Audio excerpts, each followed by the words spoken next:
After what turned into a rough season for the Cardinals last year, a new coach and a fresh season have spirits as high as the geyser in Soda Springs. The Red and Black take the field this year under Cliff Garbett as he looks to build his legacy and bring glory to the Cardinal name. The game of football may not seem like one for the Birds, but these Cardinals are a different breed. Strong, quick, smart, and all brought together by one goal: victory. Let's find out together what can happen when birds of a feather flock together on the gridiron. Cardinal football is right here and right now on KBRV 800 The Bear and streaming live online at mylocalradio.com. Soda Springs football is brought to you live by these local sponsors: Sanders Furniture, Reed's Plumbing and Heating, Silver Star Communications, Monsanto, and Old West Media. Kickoff is just about 30 minutes away, so let's head out to the field where Caleb Burgraff will get you primed and ready for kickoff on your home for every play of Cardinal football. AM 800 KBRV, The Bear.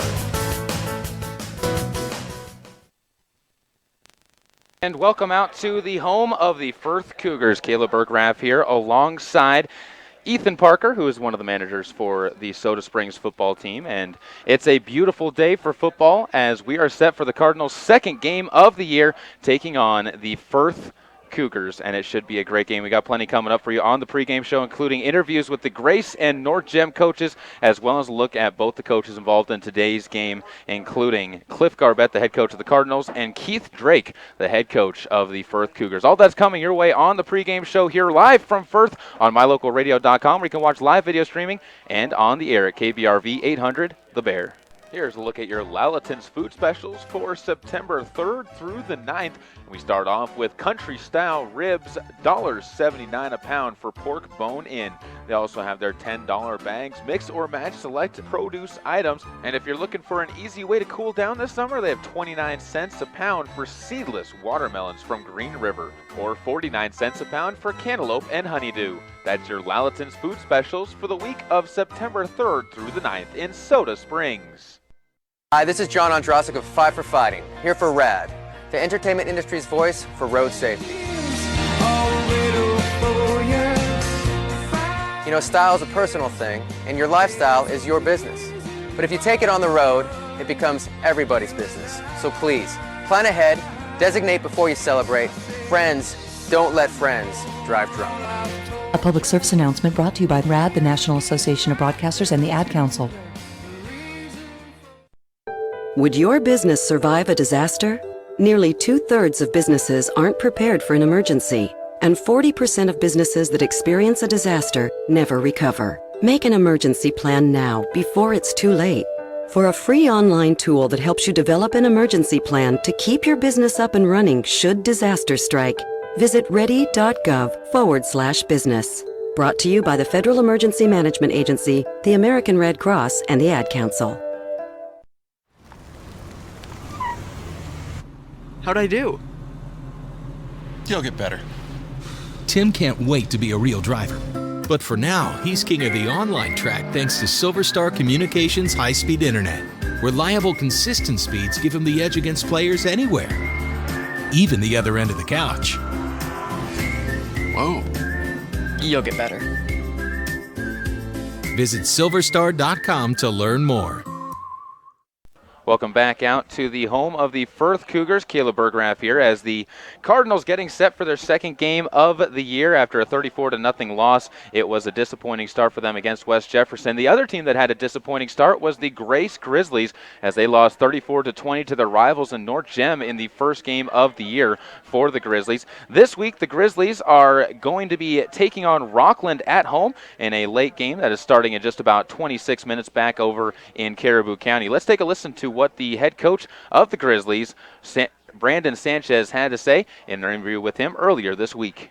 Caleb Burgraff joined here this morning with Coach's Corner, and it's Brandon Sanchez, the coach of the Grace Grizzlies football team, joining us. And Coach, first game of the year out of the way, you guys took on North Gem and unable to get the win. It's a 34-20 loss. Overall thoughts on the game, what were your impressions on how your team played?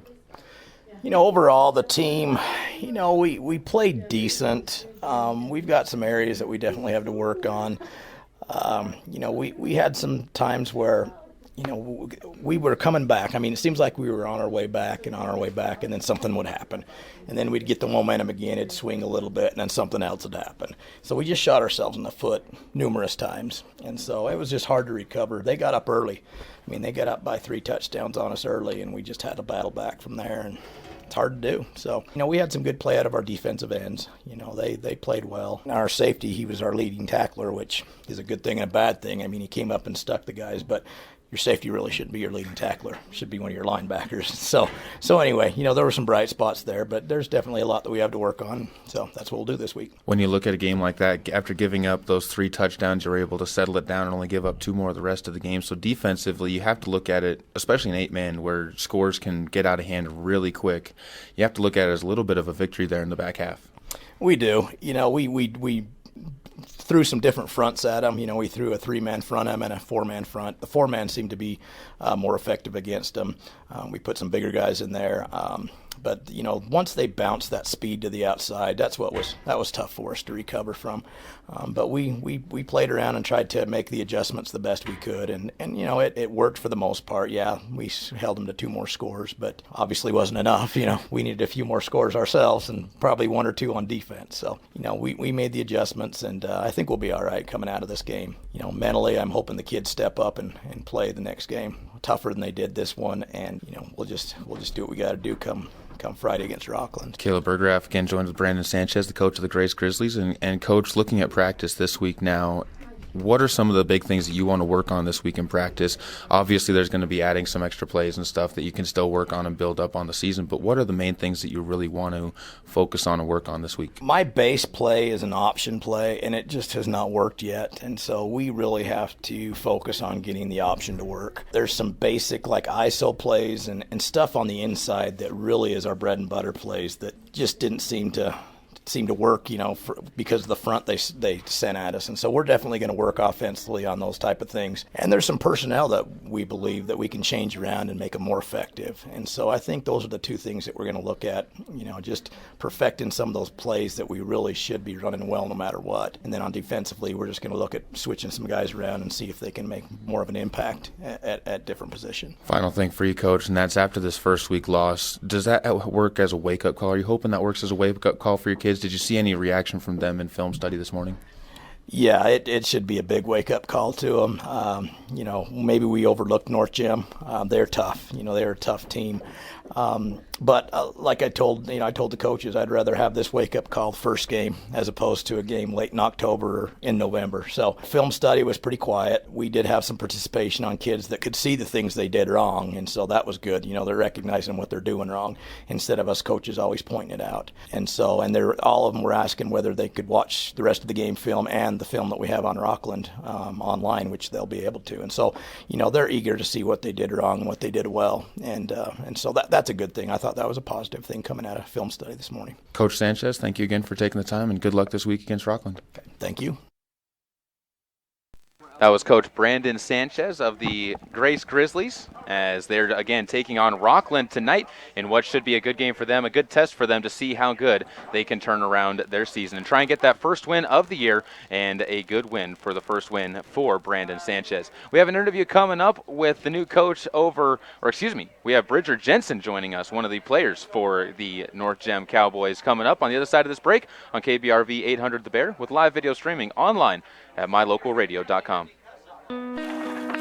There's an organization in southeast Idaho whose wildlife conservation efforts have been commended by the Rocky Mountain Elk Foundation, the Idaho Fish and Wildlife Foundation, and the North American Moose Foundation. Who is this organization?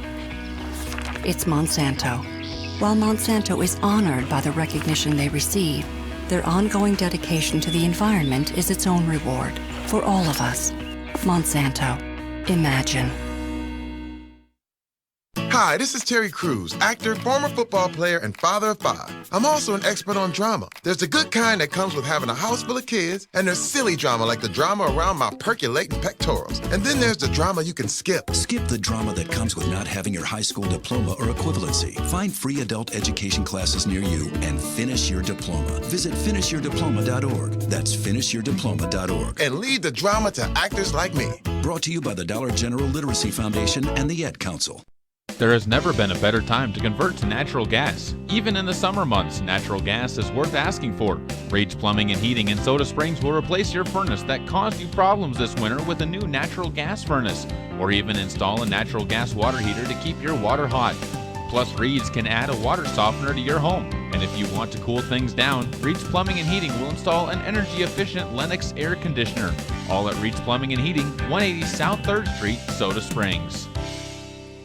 Welcome back out to Firth, Idaho. Caleb Berggraf here alongside Ethan Parker, the manager for the football team. And we're just about 18 and a half minutes away from the start of tonight's contest, and a lot more to get to here on the pregame shows. Now we're going to sit down and talk with Bridger Jensen from the North Gem Cowboys. They are on the road today as they have a very big game in their schedule. They take on the Cary squad on the road, and that'll be a big test for them as Cary, a team that's expected to compete for the state championship this year. Let's listen to what Bridger Jensen has to say about the North Gem Cowboys.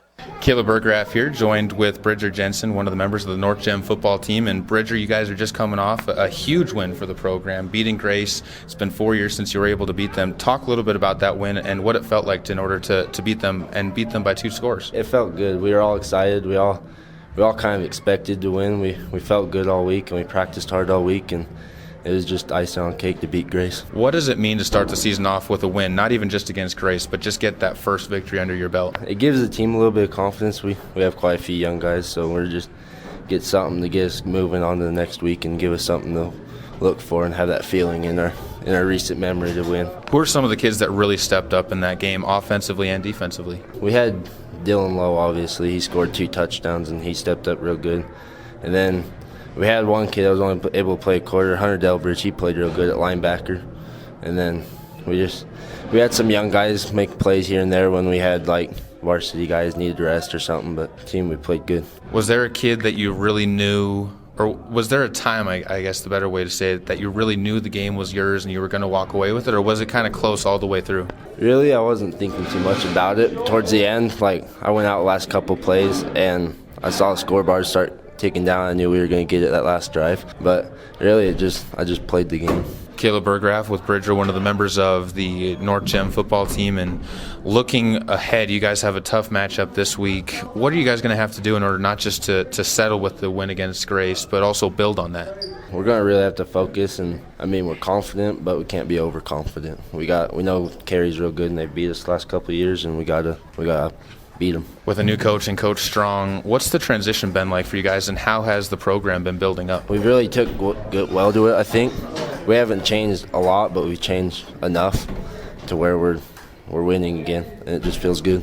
When you look at developing this team, what are the weak points that this team still needs to work on? We need to get a little more consistent on offense. We started off strong, but we kind of mellowed out in the middle of the Grace game. But we just need to be a little more consistent and get what we can on offense. 8-man football is a little bit faster paced of a game than 11-man. How do you keep that pace up during a full football game? And how do you keep the kids that are around you motivated and really pushing and driving hard the whole time? We just got a lot of it, I think, is our conditioning during practice. We condition good, and we make sure we work hard, and we just gotta. A lot of it's our sideline too. We get everybody cheering, everybody, town gets behind us, and we just have fun. Final question for you, and that's this week. What is the number one thing that you guys have to have for a success beyond winning the football game? What would you consider this next week as a success with? Not getting mercy ruled again this year. we don't want to do that again. So we're going to try to keep them scoreless. Our defense looks good, and we're going to try to keep them low in the scoreboard. Well, Bridger, thank you again for taking the time to talk, and good luck this weekend. All right, thank you. That was Bridger Jensen from the North Gem Cowboys. We're going to take another break here, come back, and now we're going to get to tonight's game and talk a little bit more about who exactly the Firth Cougars are going to be looking at this year on their squad as we talk with Keith Drake, the head coach of the Firth Cougars, about his team. That's coming up on 800 KBRV The Bear with live video streaming online at mylocalradio.com. There has never been a better time to convert to natural gas. Even in the summer months, natural gas is worth asking for. Rage Plumbing and Heating in Soda Springs will replace your furnace that caused you problems this winter with a new natural gas furnace, or even install a natural gas water heater to keep your water hot. Plus, Reed's can add a water softener to your home. And if you want to cool things down, Reed's Plumbing and Heating will install an energy-efficient Lennox air conditioner. All at Reed's Plumbing and Heating, 180 South 3rd Street, Soda Springs. It may be hard to believe, but people just like you are already saving money. FeedThePig.org makes it easy. Their simple savings plan teaches you how to start saving without going overboard. So you don't need to start foraging wild berries. I was skeptical, but these are actually pretty good. You don't need to sell your soul to the devil. $15 is the best I can do. You just need FeedThePig.org. Don't get left behind. Get tips and tools at FeedThePig.org. Brought to you by the American Institute of CPAs and the Ad Council. They need your help. They're overstocked with Lazy Boy and Catnapper recliners, sofas, and love seats. They'll wheel and deal right now at Sanders Furniture, Flooring, and Appliance. If you will help them make room in their showroom, they'll help you keep money in your bank account while you're enjoying high-quality, comfortable Lazy Boy and Catnapper recliners, sofas, and love seats. They need your help, and you need to save money. Wheel and deal right now at Sanders Furniture, Flooring, and Appliances on Main Street in Soda Springs. Welcome back out once again to Firth, Idaho. Caleb Burgraff here as the Soda Springs Cardinals getting set to take on the Firth Cougars, and I'm joined in this with Ethan Parker as there's about 13 minutes, just about exactly, till the start of tonight's game with starting lineups coming up in just a little bit. But first, we got to sit down and talk with the head coach of the Firth Cougars as Keith Drake sat down and talked about his team, which is coming off of a loss as they were beaten by the West Side Pirates in their opening game down on the road 8-0. They stuck with the West Side Pirates very well in that contest, but they're really looking to try and get their offense going, and on the road here, it should be an interesting deal for them in their first home game. Let's talk to Keith Drake on KBRV 800 The Bear. Caleb Burgraff here on the pregame show with Coach Keith Drake, the head coach of the Firth Cougars. And Coach, last week, a very good start for you guys. Not necessarily the win, but you got an 8-0 loss against Westside, the defending state champions. What were your thoughts on that game and how your team performed? Watching the film, we had opportunities to be had. We just didn't capitalize on those. So if we can capitalize on our scoring chances, we'll be right there where we need to be at the end. So I was pleased about that. Who are some of the kids on the team in the week that really stepped up, particularly on the defensive end, where you were able to really hold a tough offensive team to 8 points? One of the kids that is a new player for us, came from JV, was Will Park at safety. Our Lucas Orm is another safety, but he was feeling a little bit under the weather, so we saved him a little bit more for offense. And Lucas had Will Park had a great game. Also our corners, Damon Folkman and Dallin Rowe did a good job. And our defensive ends were new. That was Burkhardt and Mason Giles. They did a good job because Westside tries to get the edge on you so much. So I was pleased with some of the new kids that were untested to get that first test and be able to do it. And it really sounds like you have a young team on the defensive side of the ball just by how many names you were listing off there. As a coach, it has to feel good that with how the kids are performing in JV to be able to bring them up the next year into the varsity level and expect good things from them. Yeah, that's one of the things that when I took the head coach, we wanted a program, not just a year, good for a year. And I think that as a whole, we're not always championships, but we're usually in the hunt. And I'm proud of the community and the kids for being part of that program. Caleb Burgraff here with Keith Drake on the pregame show. And Coach, looking at your team overall, what's the biggest strength of your team that you would say, if you had to put it out there, that's what you would depend on? I think we're physical. We tackle well, and our offense will be getting better. But I think the main thing is we're physical. If you're going to every Friday night, you're going to have a football game. You're going to be smacked. We're going to fly to the ball, and it's going to be tough for you offensively. So that's what I'm most pleased about us. In Eastern Idaho, 2A football, it's a really stacked side of the state. When you look at how good the teams over here are, even when you go over to the conference that Soda Springs in or the conference that you're in, it's a balanced, tough group of schools. Does that help you in the early season, getting ready for the postseason? I think so. The 5th district plays a lot of 6th district early, and so we get to see each other. And in the end, those are the battles that we have to get deep in the playoffs. So I think so. I think that competition makes you better. I agree. Let's take a couple looks at tonight's game now. First of all, Soda Springs and you both scoreless in your first game, still looking for that offensive rhythm. What's the biggest thing it's going to take for you to get your offensive rhythm out there tonight? We moved the ball all right against Westside for a tough team. We just had too many mistakes, penalties, and turnovers, and that happens, especially early season with a young ball club. So if we can eliminate those, we'll be fine. Looking at Soda Springs now on their side of the ball, what's the biggest concern for you on their side? Who are some of the players that you're really nervous about? Looking forward to them. Let me look at you. I know numbers a little bit more. Tanner Myers, number 2.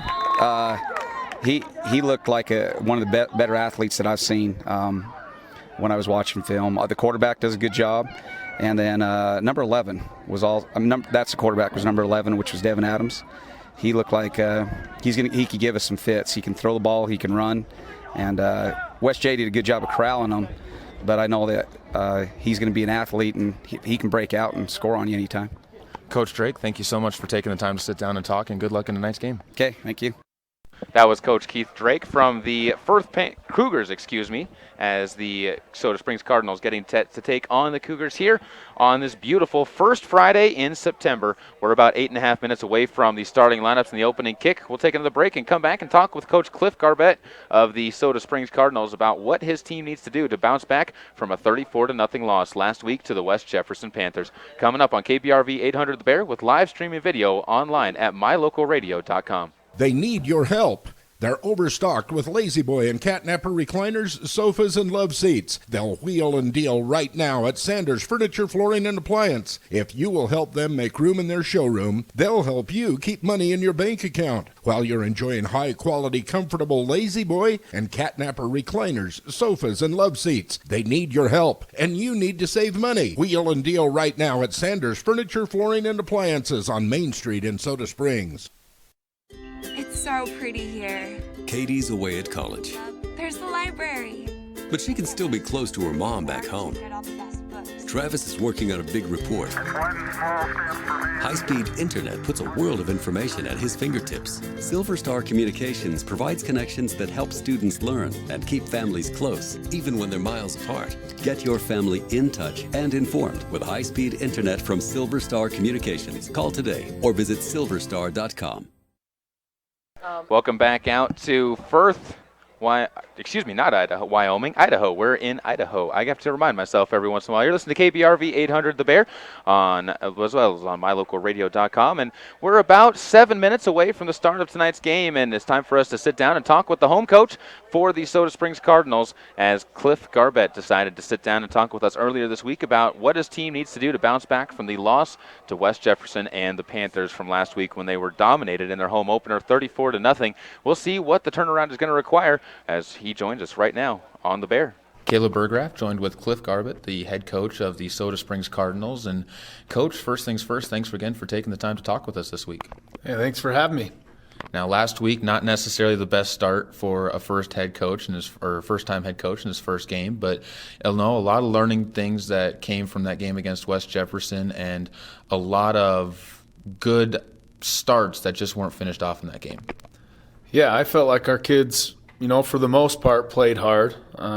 After we had a couple scores on us there, quick at the end, started hanging the heads a little bit, and I was a little disappointed with it in that, which we talked about at halftime. But I felt like the kids responded well the second half, played hard, and the score didn't show it, but we had our opportunities. We just didn't capitalize on them. We were in the red zone 3 times, and we just didn't punch it in and get it in the end zone. One of the things that you and I were talking about before the interview was really a lack of timing, it seemed like, on the offensive end of the football. The big plays were broken off, and that showed when the timing was perfect, the kids knew what to do. But there were several passes that were just a little bit outside of the reach of the receivers. Some of the holes that were being blocked for just weren't there, and the snapping of the football wasn't quite there yet. Are those things that you think are easily fixable this season? Yeah, that's why I'm optimistic about it. I just think all the things that we had go wrong for us are things that we can fix, So I'm feeling pretty good about where we're at, and I think we'll be getting a little bit better each week. One of the things that you can look at from the West Jefferson team is, as far as the size of the players they have, they're going to be one of the bigger teams that you face all year long in two-way football. Do you think it was good to give your kids a challenge like that right off the bat instead of maybe getting a little bit of a smaller team that matched up with them a little bit better? Yeah, I think it's good. I mean, you're going to play great teams week in and week out. We got a tough schedule, and I think the better we play, the better it's going to make us, So we just got to keep our heads up and keep trying as hard as we can. Coach Cliff Garbett joining us here on Coach's Corner. And, Coach, who are some of the players that you looked at as really standing out in that first game? I I don't know if we really had anybody stand out. I think everybody played hard. Our issue was we just had it'd just be one guy or another that was making a mistake. We just got to be able to all come together as a team to make things work. So I don't know if there's anybody that really stood out, but I think our team played hard. I think everybody played hard. Looking at Firth now, you guys go up north to take them on a 2-hour road trip or so to get up to Firth. Are you excited for the first road trip of the year to get the team a little bit of a bonding experience away from home? Yeah, we're excited. I mean, I'm just excited to go play football. I love the game, and hopefully the kids are the same. And just excited for Friday nights. That's what it's all about.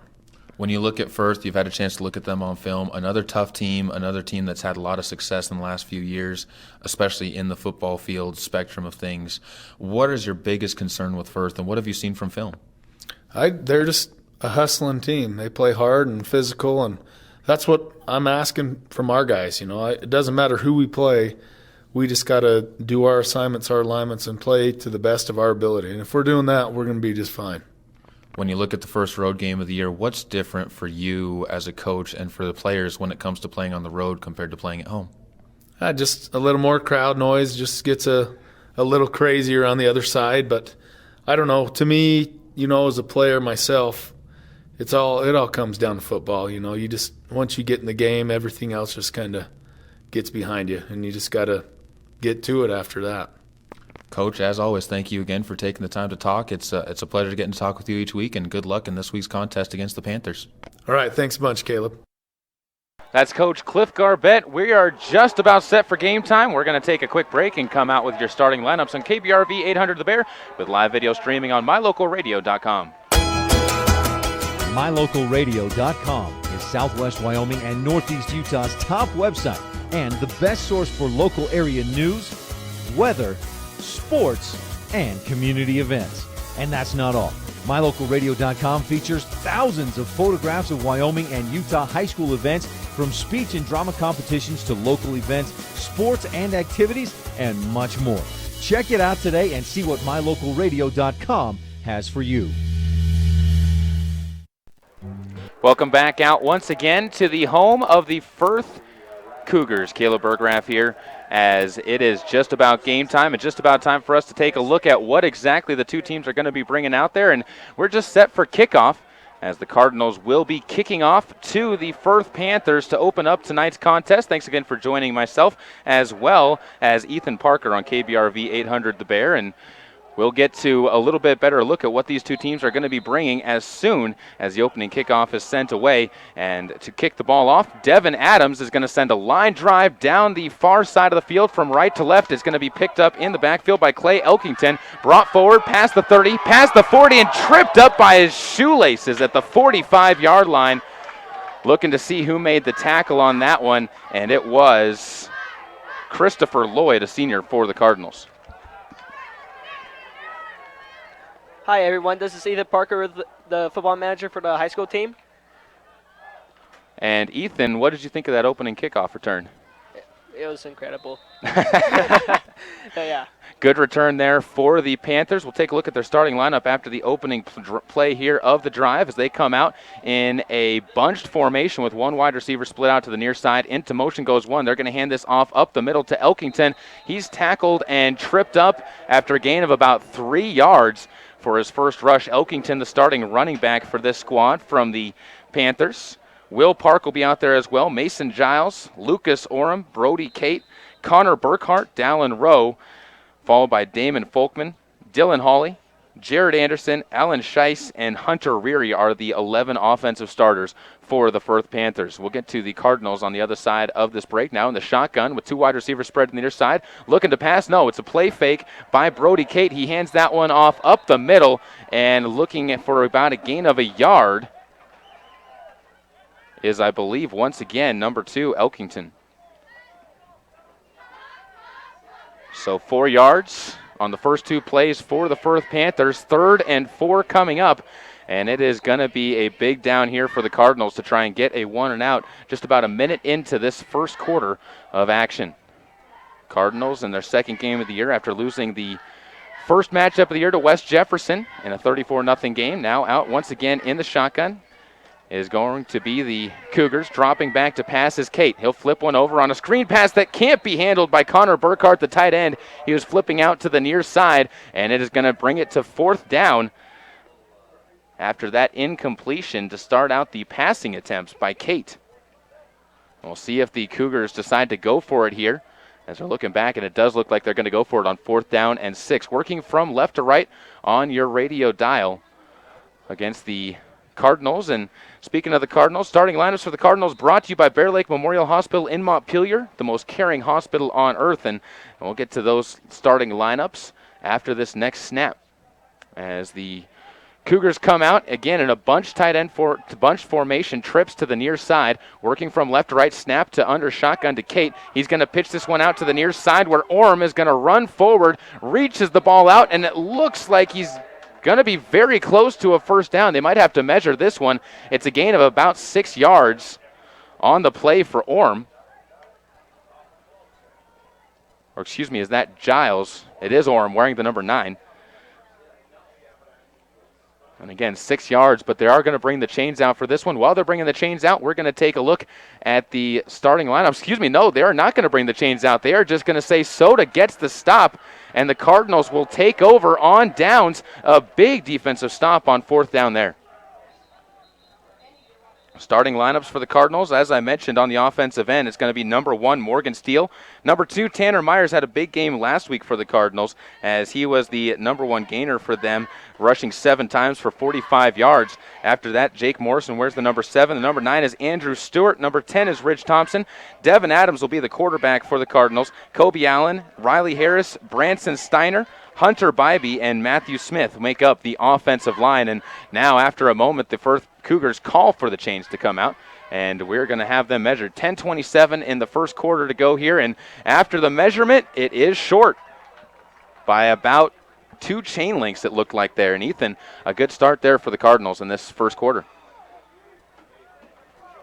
So the Cardinals will be coming back out, and they'll be running their normal offensive set with 2 wide receivers split out to the near side. You heard in the interview, Cliff Garbett is going to really be using this formation for the majority of the season as he likes it, the fact that he can push people out into motion on either end. And back in the shotgun is Devin Adams. 1 man behind him, 2 wide receivers to either side. He'll take the snap. It's bobbled, and he's going to be able to recover it, but tackled back behind the line for a loss of 9 yards on the first play. That was a thing that really had the Cardinals struggling in the first game, as they had plenty of tackles for losses in that matchup, and actually they'll mark them back 8 yards for the loss instead of 9, moving them up. So it'll be 2nd down and 18 to go for Soda Springs and the Cardinals.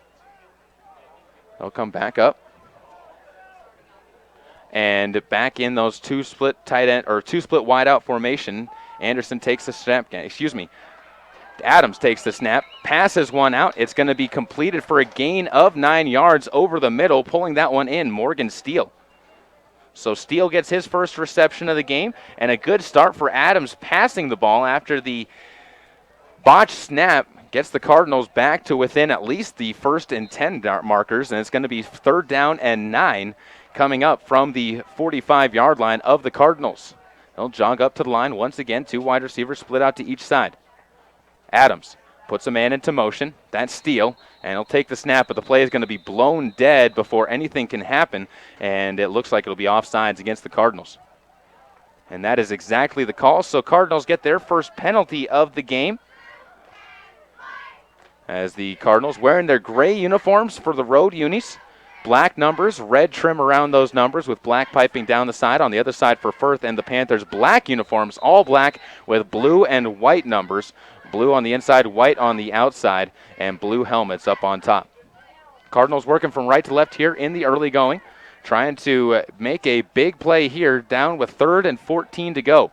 Adams in the shotgun, takes a snap. Good snap, not much time though, as he's going to throw it out for a screen play. Picking that one up is Myers. He's going to break it out to the right side, has some room, down the sideline, past the 30, and finally pushed out of bounds at the 25-yard line. That was insane. That was a great run there by Myers on that play. A receiving play there, as that is going to go down as a pass and a gain of 30 yards on the play, but there is a flag down, and it's going to be holding against the Cardinals, so that one's going to be coming back. And it will be a replay of the down. The holding play came at the 49-yard line of the Firth Panthers. They'll move the Cardinals back to the 41 of their own side, and it will be third down again, I believe, and 13 after the big gain is negated. So a 10-yard penalty that actually ends up being a plus 1 yard for the Cardinals on the gain there. Third down and 13 to go. 13 to go on the big clock on the other end. Under 9 minutes to go as the clock winds. Adams brings his team back to the line. And Adams will take the snap. Drops back. Plenty of time. Throws it to the near side. It's going to be over his receiver's head, though, and it brings up a 4th down and 13 to go. And the Cougars will be most likely receiving a punt here on the next play from scrimmage. Incomplete pass there. And we'll see what the decision from Coach Cliff Garbett is going to be.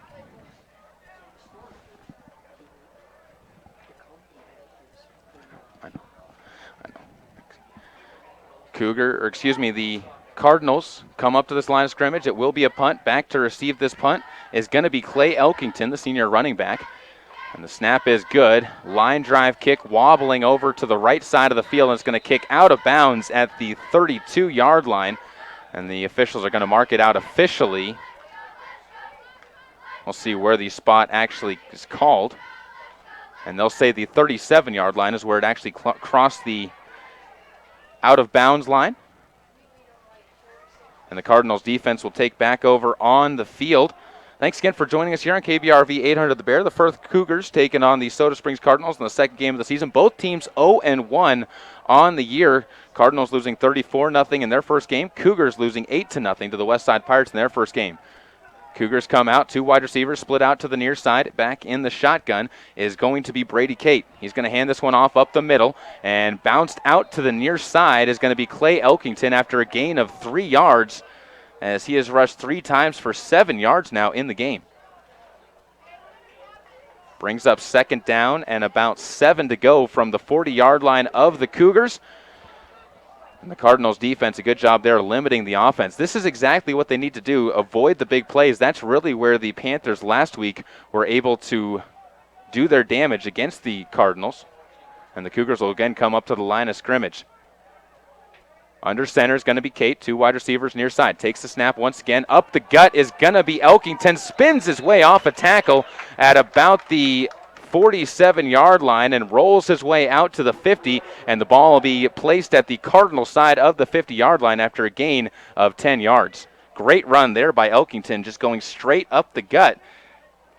And the Cardinals defense not able to react up the middle. The linebackers were pushed out of the way by the big offensive line of this Firth team. And the Cardinals will be facing a 1st and 10 now from the Firth Panthers as they cross into Cardinal territory at the 49.5-yard line. 2 wide receivers again split near side. Kate in the shotgun. He's going to hand this one off, this time to Dylan Hawley, and he's tackled at the line of scrimmage. Wrapped up there by the big defensive lineman. Get out of here. As the defensive lineman, Hunter Bybee, wraps him up there. Cougars held to a very short gain.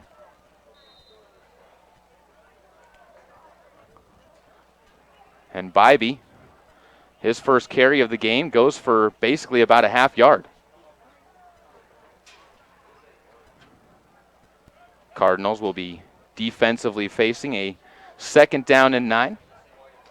Cougars again come up in the shotgun as Kate fakes the handoff, play action, rolls out to his right, fakes a pass, and now he's going to be dropped down, pitches the ball forward, falling on it is Elkington, but they're going to call that one an incomplete pass.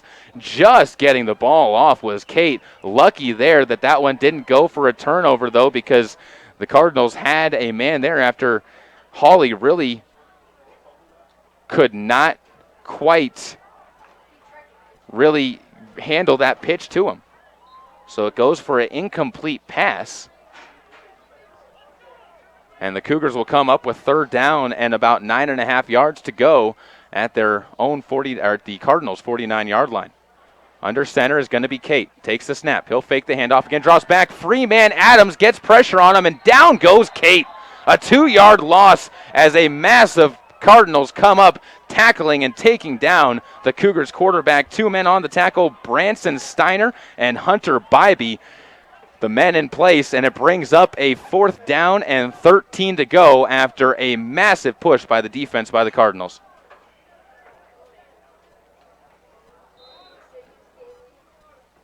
So 4th and 13 to go, and we'll see if the Cougars decide to punt this time, and it looks like they will. Back to do the punting,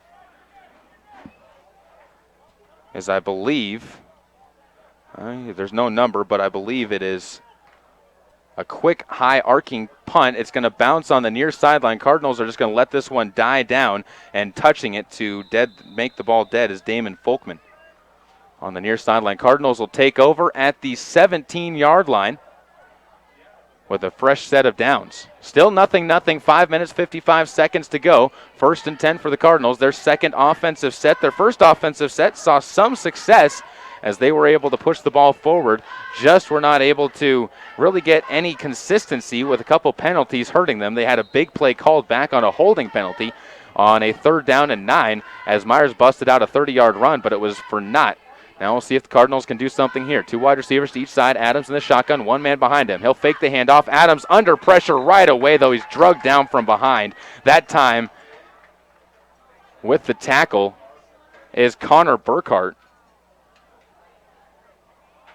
And the big end from the near sideline came down, and that's going to go for a 4-yard loss on Adams, the quarterback. Second time he's been taken down for a loss, and he has officially gone 2 rushes for 13 yards, although really neither of them are his fault. One a bobbled snap.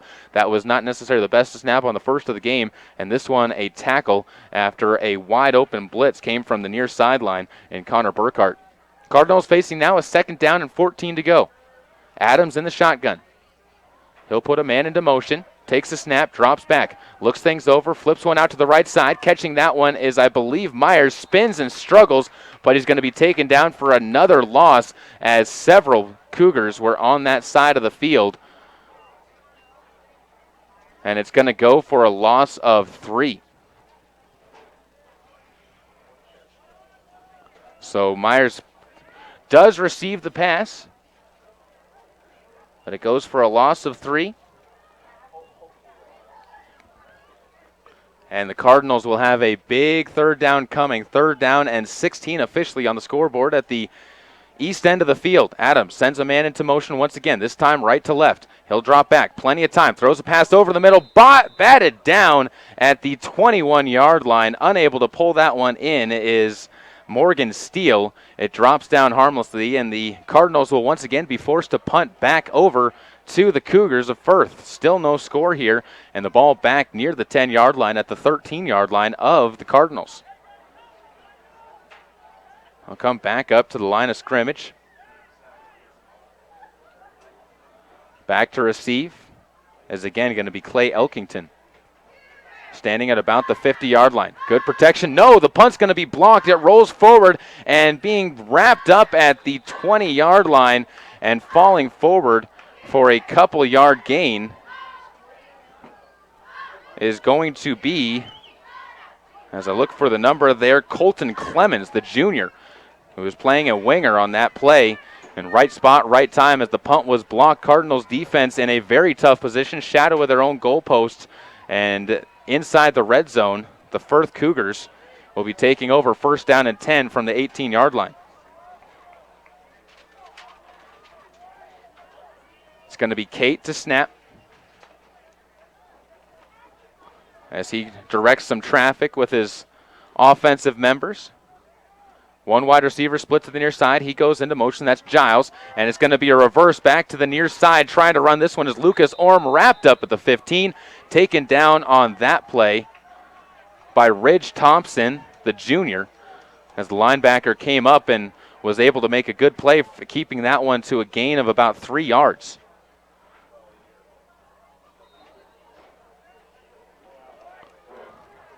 Second down and 7 to go from the 15-yard line. Inside the red zone are the Firth Panthers after a blocked punt. 3 minutes, 48 seconds to go. First quarter of action, no score. Kate takes the snap, drops back. He's going to roll out to his left this time, lobs one up to the end zone, and up for the pass. It was a jump ball that was thrown up. Defending the pass very nicely was Christopher Lloyd, the senior defensive back, as the pass was intended for Connor Burkhart, the big tight end. It drops down harmlessly to the turf, making it 3rd down and 7 to go. And it makes Kate 0 for 3 on his passing attempts in this game. 3:38 to go. Clock stopped after the dead ball. And we'll see how the Cougars decide to come out with this action. Boys in black will stroll up to the line. One wide receiver split out to the far side. That's Mason Giles once again. Another man will trot out to join him in Clay Elkington. And in the backfield, you're going to see Kate as well as Dylan Hawley. They'll split out Burkhart to the near side. It's fake handoff, play action. Kate looking around, has some pressure, forced out to his left, floats a pass to a wide open man at the goal line, and crossing in for the first touchdown of the year is Lucas Orm, who was not even covered on the far sideline. As I believe that was Lucas Orm coming back. Actually, that number is Mason Giles, so Giles able to pull that one in. He stood on the end zone line, caught the pass, and it goes for a 15-yard reception and the first completion for the Cougars in this contest. Good passing play there, and we'll see what the Cougars decide to do. They went for 2 every single time in the JV game. It looks like they're going to go for 2 once again. Kate under center in a pro formation. One wide receiver split out to the near side. That's Giles. He'll take the snap, bobbled, fumbled on the play, and wrapped up for a no-good 2-point conversion is going to be Elkington. And the Cardinals will hold strong. But it's 6-0 on KBRV 800 The Bear. The Cardinals trailing on the Gate City Real Estate scoreboard in the first quarter with 3 minutes and 30 seconds left to go. We'll take a break, come back with more on KBRV 800 The Bear and our coverage of Cardinal sports with live video streaming online at mylocalradio.com. Here's a look at your Lalaton's food specials for September 3rd through the 9th. We start off with country-style ribs, $1.79 a pound for pork bone-in. They also have their $10 bags, mix or match select produce items. And if you're looking for an easy way to cool down this summer, they have 29 cents a pound for seedless watermelons from Green River, or 49 cents a pound for cantaloupe and honeydew. That's your Lalaton's food specials for the week of September 3rd through the 9th in Soda Springs.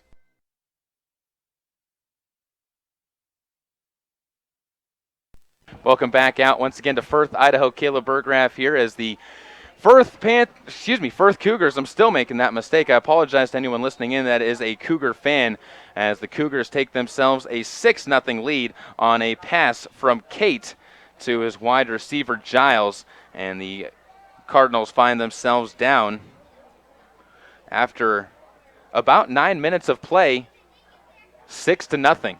Again, on the Gate City Real Estate scoreboard here on KBRV 800 The Bear. So back to receive this kick. Standing there is going to be Steele as he stands about the 5-yard line. Kick is going to be a wobbly kick that's end over end and is going to be picked up and dropped on by the Cardinals just at about the 23-yard line. Falling on that one smartly is Christopher Lloyd. And the Cardinals will trot back out for another offensive possession. And after having been forced to punt their last 2, they're going to see if they can try and get something going in this next set. Adams trots his boys back out onto the field once again. Cardinals wearing their gray road uniforms today. 3:29 on the clock to go in the first quarter play. Cardinals working from right to left on your radio dial, or those of you watching on mylocalradio.com.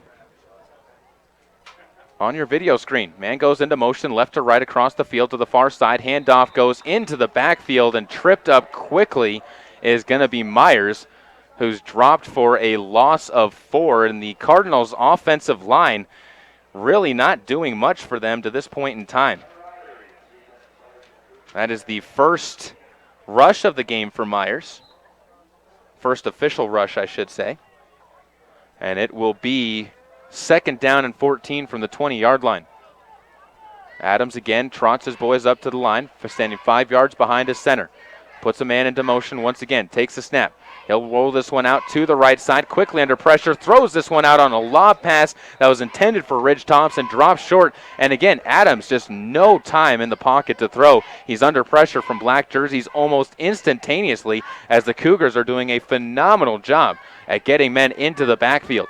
It's been the story of this entire game, and it's kept Adams at only 2 for 4 passing in the contest this time. Point for 6 15 yards, 6 yards. 1 pass for -3, 1 pass for 9.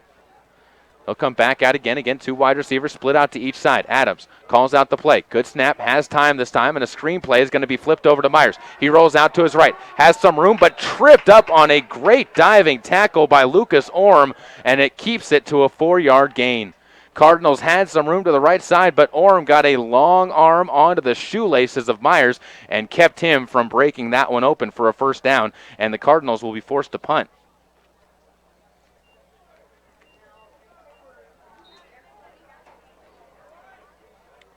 So the Cardinals will trot out there once again with the punting unit. It was blocked last time, which is really what allowed Firth to score on that third possession for the Firth Cougars.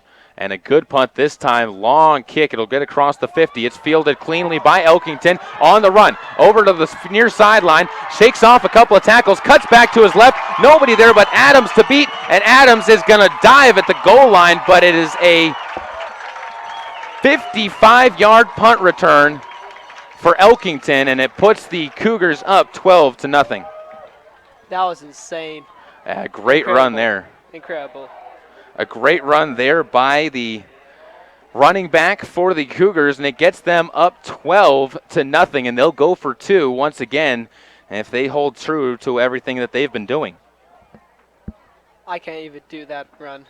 That was some great athletic moves there on the near sideline that really were able to bust them forward. So the Cardinals will be trying to again hold the Firth Cougars from getting into the end zone as they go for 2 here over on the right side of the field. 1:51 to go. And again, the big play really hurting the Cardinals in the contest, and the officials are going to stop play. It looks like a timeout is going to be called. And the Cardinals want to talk things over on the far sideline. We'll take a quick break as well. You're listening to Cardinals football on KPRV 800 The Bear with live video streaming online at mylocalradio.com. Hey, America. We need to have a little talk. We've got a lot of food in this country. We've got so much food that we can't eat it all. So how are 17 million kids in America struggling with hunger? That's why the Feeding America nationwide network of food banks gathers surplus food and gets it to hungry kids who need it. Support Feeding America and your local food bank at feedingamerica.org. Brought to you by Feeding America and the Ad Council. Welcome back out once again to the home of the Firth Cougars. Caleb Berggraf here as the Cougars jumping out to a 12-0 lead. 1:51 to go in the first quarter. They're going to be going for 2 after a 55-yard punt return was brought into the end zone by Elkington as he caught that one on the run at the 45-yard line of the Cougars and was able to juke and jive his way all the way down the near sideline. And the Cardinals defense back trying to keep a 2-point conversion. In the shotgun, Kate. He'll roll out to the near side. Is going to cut back over. Cardinals, great job defensively. Wrap him up in the backfield. A pair of Cardinals meet at him, and that is Grant Clegg as well as Devin Adams on the tackle. And actually, Andrew Stewart on the tackle alongside Grant Clegg. And the 2-point conversion goes for naught, but there are several flags on the field, and these look to be against Soda Springs. And it will not be. It's a block in the back and a face mask. So offsetting penalties, which means we'll redo the 2-point conversion. So they'll mark the ball again 3 yards outside the end zone, and the Cougars will again have another chance to pull this one in and get a full 2-touchdown lead, up 12-0 right now. This has been the longest extra point that I've seen in quite some time. A timeout, as well as a penalty, and now we'll redo it after the offsetting penalties. Cougars come up to the line. They'll spread out 2 wide receivers to the near side, working left to right. Kate in the shotgun. Standing beside him is Dylan Hawley.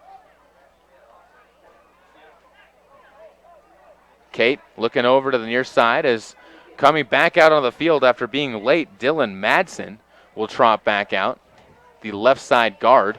And now the snap. Kate drops back, has time, throws it over the middle, and pulling it in for the completed 2-point conversion is Lucas Orm as he brings in that pass. We'll take another break here on KBRV 800 The Bear. 14-0, the Cougars lead over the Soda Springs Cardinals on KBRV 800 The Bear. How'd I do? You'll get better. Tim can't wait to be a real driver. But for now, he's king of the online track thanks to Silver Star Communications high-speed internet. Reliable, consistent speeds give him the edge against players anywhere, even the other end of the couch. Whoa. You'll get better. Visit silverstar.com to learn more. Cardinals trailing by a pair of touchdowns as they trail the Firth Cougars 14-0 on the big scoreboard over on the east end of the field. But both times the Cardinals really have not necessarily been stopped by their defense. They've been stopped by great plays from Firth on the special teams. A punt return that went 55 yards coming from Elkington, as well as a blocked punt that set up the Firth Cougars with a play inside the red zone, and then a 15-yard touchdown pass was the result for Firth and the Cougars on their third possession of the game. So they trail 14-0 to the Cardinals. They're about to receive the kickoff, though, as, again, back to receive is Myers. It's a somewhat onside kick picked up at about the 35-yard line and wrapped up after about a 5-yard run.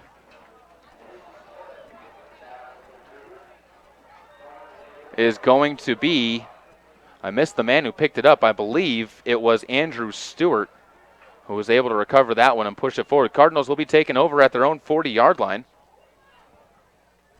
And I'll see if they can finally get their offensive moves going. Adams will bring the ball forward. Stands in the shotgun. Two wide receivers split out to the near side, each side. He'll step back. Quick pass. Slant over the middle. Picked up by Steele. Busted at the 45-yard line of the Cougars. Holds onto the ball. They'll mark him back 1 yard from that, but he's not getting up. As he is down. He took a lick on the play, and this is something the Cardinals cannot afford to have, is yet another injury. Although that was a clean hit, it was a tough hit at the same time, and Steele is down on his back. And we'll see if he gets up quickly. Hopefully he does on this play. Morgan Steele got hit by one of the Cougars. I missed the number on the play that of who he was hit by, but absolutely leveled at about the 44-yard line. I'm honestly surprised he was able to hold on to the ball. We had 5 concussions at practice one time. I remember I was getting some stuff, and I see about 2 people had concussions, and one at the same time. I was like, oh, my gosh. This has definitely been a year the Cardinals have been struggling, as you said, Ethan, concussions in practices even. I mean, it's not just something that's been hurting the Cardinals in games. I mean, this is something that has been an epidemic for them, and again, still down on the field is Steele. And his dad is down there with him. He's one of the football coaches, Coach Steele. And, oh, my gosh. You hope he gets up from this one as the trainer from Firth over there. This is his first injury he ever had, I think. And as a senior, too, or excuse me, a junior. Yeah. A big player for this team, one of the favorite targets from both of the games for quarterback Devin Adams to throw to, although the timing was off in game number 1 against West Jefferson.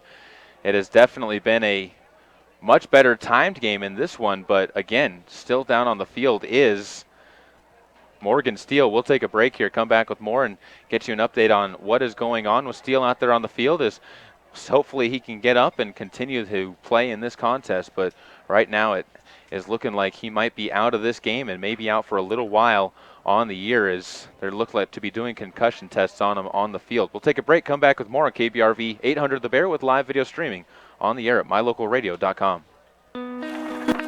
There's an organization in southeast Idaho whose wildlife conservation efforts have been commended by the Rocky Mountain Elk Foundation, the Idaho Fish and Wildlife Foundation, and the North American Moose Foundation. Who is this organization? It's Monsanto. While Monsanto is honored by the recognition they receive, their ongoing dedication to the environment is its own reward for all of us. Monsanto. Imagine. A ranger station. I'd like to report a bear hug. Okay. I put out my campfire and Smokey Bear hugged me. So you drowned the fire, you stirred it, drowned it again, and felt that it was cold? Uh-huh. Yeah, he's just letting you know you did good. Bear hug from Smokey Bear. Status update. I'm gonna let you go now. There are many ways to start a fire, but one sure way to put it out. Learn how you can do your part at SmokeyBear.com. Sponsored by the U.S. Forest Service Ad Council and your state forester. Welcome back out once again to the home of the Firth Cougars, 14-0 Firth leading, but that's not the important thing at this point in time as Morgan Steele down on the field. He is sitting up now, so it is improvement as he has been on his back for the majority of the time out there after taking a huge hit. After receiving a pass on a slant play over the middle, both teams taking knees on the sidelines as he is up on his feet, receiving an ovation from the crowd. And he's going to be helped off the sideline. He is putting weight on both of his legs. That's the good news. Must be one of his ribs or something that he broke. Probably. We don't know. Yeah, it's too early to guess on any of those things, but whatever the case, he is being walked off, helped off by a pair of people. And again, we hope he is okay and able to return to this game, or at least will not miss much time for the Cardinals. You never like to see anybody get hurt, but on a play like that, where it was a clean hit, straight over the middle, just a big hit coming from the Cougars. And hopefully, again, Steele can return because this is a Cardinals team that has been bitten by the injury bug a lot so far this season. They'll trot back out on the field. Hopefully the offense can return and get themselves back into a rhythm after seeing a teammate get hit. It's never something easy to do, but Adams will have to find a way. First down and 10 from the 46-yard line of the Cougars. Adams calls out the snap count in the shotgun. Takes the snap. It'll be a QB keeper up the middle, breaks a couple of tackles, runs forward, stiff arms a man to gain about 9 yards as he falls forward to the 37-yard line. And that's a good way to come back answering on a play like that from Adams, just keeping it himself and saying, you know what, I'm going to show this team that I can put them on my back too, and that I'm there to keep everybody in this game and show support for my fallen teammate. Cardinals back in the huddle, second down and about 1.5 yards to go from the 37-yard line of the of the Cougars. Adams again in the shotgun, 2 wide receivers to each side. Takes a snap, hands this one off to Myers. He's going to avoid a tackle, kicks his way up to the 30-yard line where he's wrapped up after a 7-yard gain. And the running game for the Cardinals starting to get a little bit of rhythm now as they're almost back into positive yardage after starting out rushing for minus 17 yards on their first 2 drives of the game. First down and 10 from the 30-yard line of the Cougars of Firth. Clock winding down, under 40 seconds left to go, first quarter of play. Up to the line of scrimmage comes Adams once again with his men split out to each side. Myers in the backfield, both of them. He's going to hand it off to Myers again. Avoids a tackle, but can't avoid the second one as coming up the big lineman in Alan Scheiss is able to wrap him up at the line of scrimmage for no gain on the play. So they're going to mark the ball back at the 30-yard line, and it'll remain second down and 10 yards to go after a no-gain run.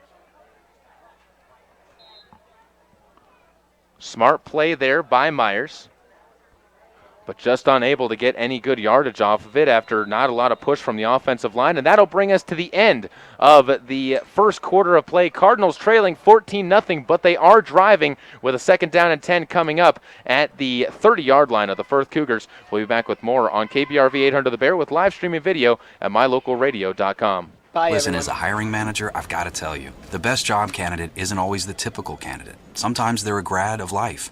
Meet the grads of life. Young adults of unique determination and experience, an ideal fit for your company in an entry-level position, internship, or mentorship. They might not have every qualification you typically look for, but they're exactly who your company needs. Sometimes the best candidates aren't the ones you're used to. Go to gradsoflife.org to learn how to find, cultivate, and train this great pool of untapped talent. Brought to you by the Ad Council and gradsoflife.org. Welcome back out once again to the home of the Firth Cougars. Caleb Berggraf here on KBRV 800 The Bear with live stream and video online at mylocalradio.com. Thanks again for joining us either over the radio or on the video cast. And if you haven't heard about our video cast yet, I encourage you, go ahead and visit mylocalradio.com, hit the Soda Springs link, and you'll have a link to this football game right there on the main page. And once you hit that link, you'll be right here with us watching the game as we're watching the game as well. Second quarter just about to get underway, 14-0. Cardinals trailing Firth and the Cougars, but the Cardinals aren't driving with a 2nd down and 10 at the 30-yard line of the Cougars. It is 4-down territory for the Cardinals at this point in time. Adams will have a word with one of his linemen quickly, who strolls back up to the line and now waiting for the officials to blow the whistle and another member to join him out there on the field is coming into the backfield or replacing a lineman. Confusion really, as it looks like the Cardinals are going to move big old Matthew Smith as the running back now into the backfield, and a false start, offsides on the defense is going to be called as jumping a bit too early on the snap count. Alan Scheiss, who made the big hit to keep the Cardinals at a 2nd and 10, is going to be pulled out of the game after giving up 5 yards on the penalty there. This really has been a fairly clean game for both teams. Only 2 penalties for each side, and 2 of those penalties were offsetting. Start of the second quarter still. This is the first play officially. Taking the snap is Adams. He's going to look out to the near side, and just outside of the reach of Christopher Lloyd is the pass to the near side, as the Cardinals will now be facing a 3rd down and 5 coming up from the 25-yard line of the Cougars, and we'll see what Coach Cliff Garbett can draw up here for a play. Interesting down and distance in this 3rd down, as there's not really a true chance for the Cardinals to do a secure pass, but on the same side, it's a long distance to try and run and get a good first down, especially with a first-time running back in the backfield. Adams now rolls out. He's going to throw a pass just off of the fingertips and hands of his receiver. The slot receiver couldn't quite grab that one and pull it in, as that was Christopher Lloyd once again just unable to wrap his fingertips around the ball. And that was the big problem for the Cardinals against the Panthers last week in West Jefferson. Cardinals will have a 4th down and 5 coming up, but a timeout's going to be called first as Garbett wants to talk things over. And we'll take a quick break as well on KBRV 800 The Bear with live streaming video online at mylocalradio.com. There's an organization in southeast Idaho whose wildlife conservation efforts have been commended by the Rocky Mountain Elk Foundation, the Idaho Fish and Wildlife Foundation, and the North American Moose Foundation. Who is this organization? It's Monsanto. While Monsanto is honored by the recognition they receive, their ongoing dedication to the environment is its own reward for all of us. Monsanto. Imagine.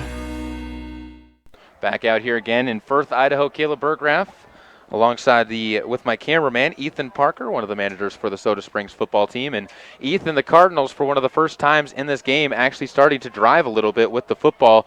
What are your thoughts on what they need to do on this 4th down play? I say, I don't really have anything to say, but let's just give us the ball. That's all I gotta say. Just give us the ball.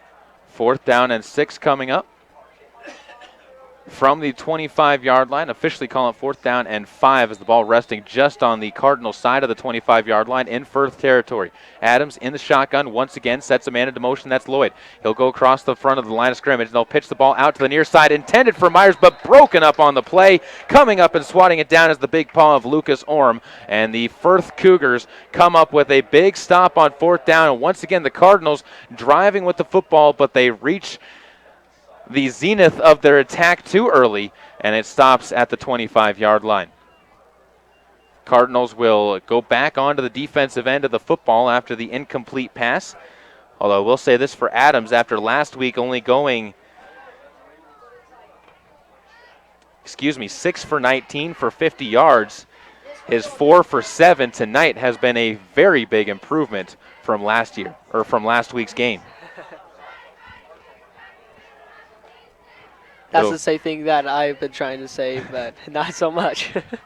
Kate back in the shotgun for the Panthers as they'll work from right to left. Looks out to the near side to his slot receiver. Instead, he's going to pitch that one back over to his right to Connor Burkhart, who's wrapped up in the backfield for a loss of 3 on the pass.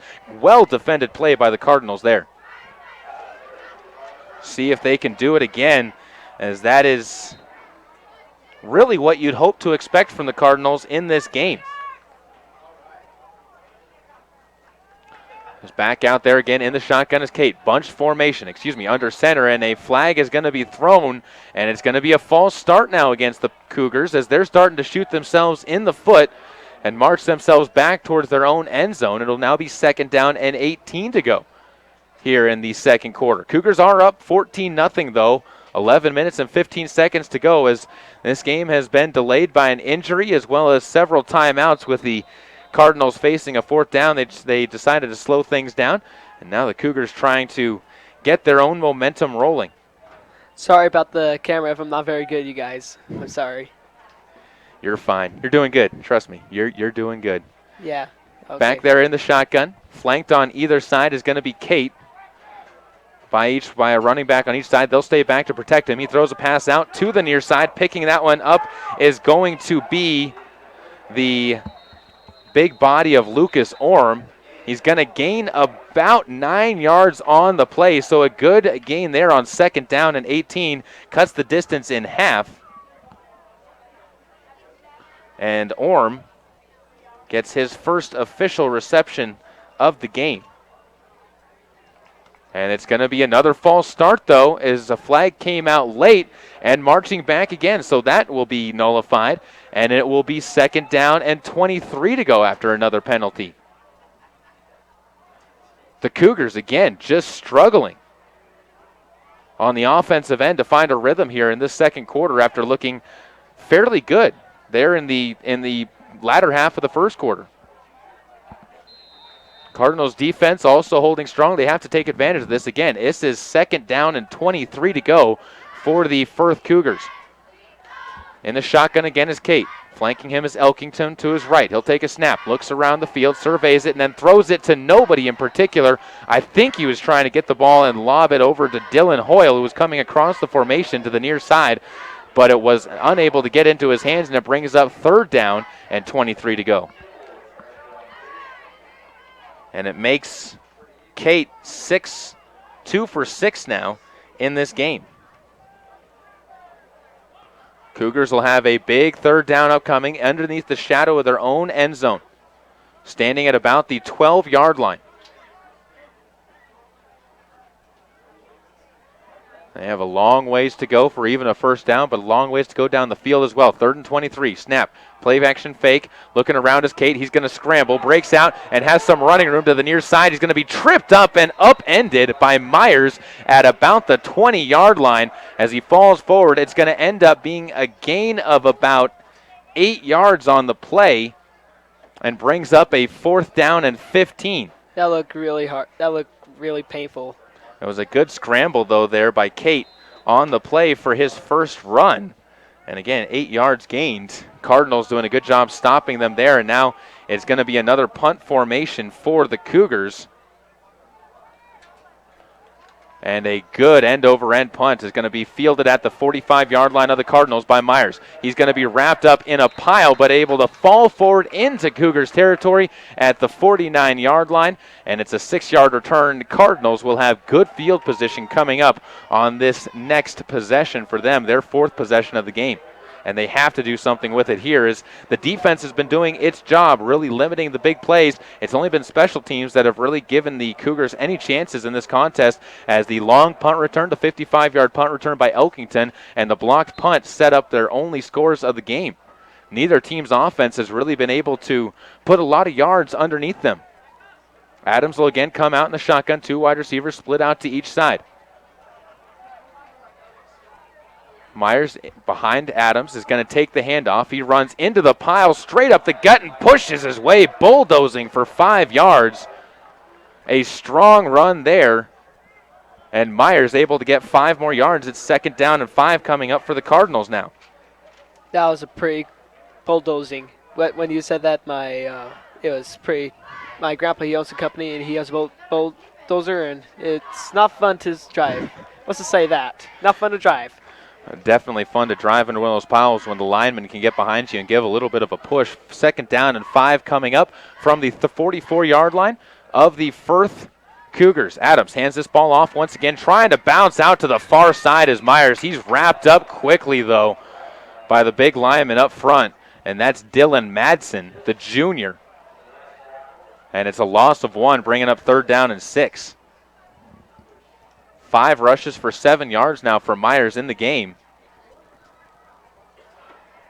And a big 3rd down coming up once again for the Cardinals. You don't have to get all 6 of this, as again, you're in 4th down territory. But with 8 minutes and 9 seconds left in the second quarter, you really want to keep this drive moving.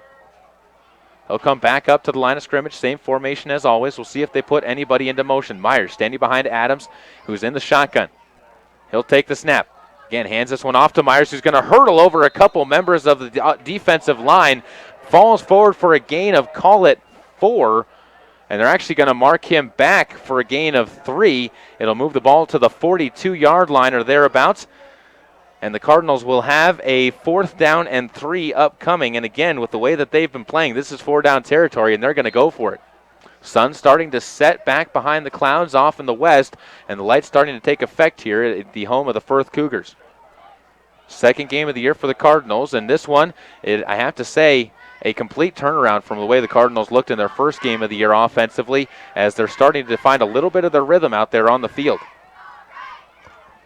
Adams will be in the shotgun. No, excuse me, they are going to punt the ball this time, and the Cougars weren't expecting it. As Lake getting back, there's Elkington. They're going to fake it, and the Cougars are going to get the stop. The defense was ready for it, although Elkington wasn't ready for the punt, and a 2-yard gain is going to end up being just short as Adams had the ball direct snap to him.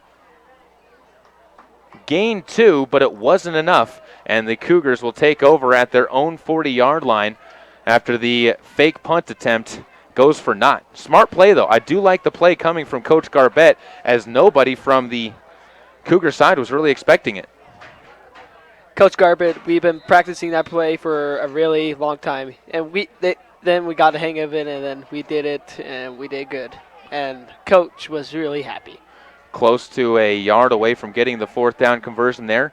Cougars will come out, trip spread out to the near side, or bunch to the near side, as Kate goes under center. He'll pitch the ball out to the near side and trying to break free, and a flag comes out as falling forward, fumbling the football, and the Cardinals are going to recover at the 50-yard line. Most likely this flag is going to be on the Cougars, so the Cardinals should be coming away with the football after fumbling it on the play was Dylan Hoyle. Was breaking over to the near side but lost the ball. There is that flag, as I said, and it's a block in the back on the Cougars. Cardinals take over on the turnover, and they'll have 1st down and 10 from the 49-yard line.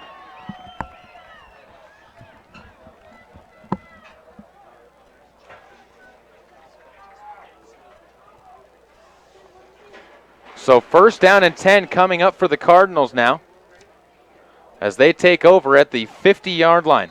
A great defensive turnover forced after fumbling the ball was Hawley. Adams in the shotgun, takes the snap. He's looking deep. He's going to lob this one over the middle and almost picked off and intercepted as it went right into the hands of Lucas Orm. The intended receiver was Christopher Lloyd, but it dropped off his hands, and I think the deflection is all that kept Orm from pulling that ball in. Right place, right time for Orm, but unable to do anything with it. And the Cardinals will be facing a 2nd down and 10 from the Cougar 49-yard line with 6 minutes and 48 seconds to go. Huddled up, 10 yards back behind the line. As again, the passing for Adams has improved, but is still not quite where I think you'd want it if you're a head coach. Adams in the shotgun again, standing behind him, Myers. Calls out the snap, takes it, good snap. He's going to flip this one out to the far side. Picked up over there by Morrison. He tries to run along the line of scrimmage, but it cannot get back to it. Tackled behind for a loss of 1 on the play, and a flag comes out late. And we'll see what the call is. This could be a late hit on the Cougars, or it could be unsportsmanlike on the Cardinals. We'll see what the official decides to call this one. Comes back towards the near sideline, and they're going to say a face mask on the Cougars. Cardinals are going to get another break. And we'll see if this will be the 15-yard variety or the 5-yard variety and how far they decide to move the Cardinals up. I look to be the personal foul variety, so that should be a 15-yard penalty. And that is what they're going to do. Cardinals are going to get a first down on the play on yet another penalty from the Firth Cougars. And it'll be first down and 10 to go from the 35-yard line of Firth. Cardinals again trying to move forward. Get into the end zone for the first time this year. Adams in the shotgun, takes a snap, quarterback keeper up to the line of scrimmage, and he's going to be bottled up there in a massive dog pile. Coming up from behind, Myers tried to push him forward, but it goes for naught. Second down and 10 coming up. 14-0. Cougars on top here. Second quarter, clock winds to 6 minutes and 11 seconds. Firth Cougars have stuck their ground when they need to. The defense has stood strong multiple times this game. We'll see if they can do it again. Cardinals again in that pistol formation. Into motion goes a man from the left side. It's going to be a handoff there, and spinning back to the line of scrimmage. We'll try and catch the number. These gray and black uniforms, somewhat difficult to read. It is going to be Ridge Thompson who received the handoff, and it's third down and 10 now at the 35-yard line after a pair of runs for no gain. And the Cougars, as I said, really holding strong defensively in this contest. 5 minutes, 25 seconds to go as the clock continues to wind, and third down and 10 facing the Cardinals. We'll see what they decide to draw up here. And Adams will walk up to the line. Stands in the shotgun. Still in that split formation. Back into motion again. Goes the same man. Adams is going to brush off a tackle in the backfield as the quarterback keeper is going to be tracked down by the Cougars, and he can't track it down for long and can't stay alive for long, I should say, Ken Adams. Tackled again for a loss in the backfield, this time of 3 yards, and it brings down fourth down and 13 to go from the 37-yard line, and we'll see what the Cardinals decide to do here. And most likely, you would assume it's going to be a punt. I hope it's like that another play that they did, the fake punt. I like that one. I like it. Cardinals in the punt formation. Back to receive is going to be Elkington. No one back to receive, actually, as they're going to let this one go into the end zone. And it takes a Cardinal bounce and just dribbles across the end line into the goal. And the Cougars will be taking over at their own 20-yard line with 80 yards of green grass to go in order to build their lead. They lead 14-0, though, with 4 minutes and 23 seconds to go in the third quarter of play here in Firth, Idaho. The home opener for the Firth Cougars and the first road game of the year for the Cardinals. Thanks again for joining us here, KBRV 800 The Bear, as well as online with live video streaming at mylocalradio.com.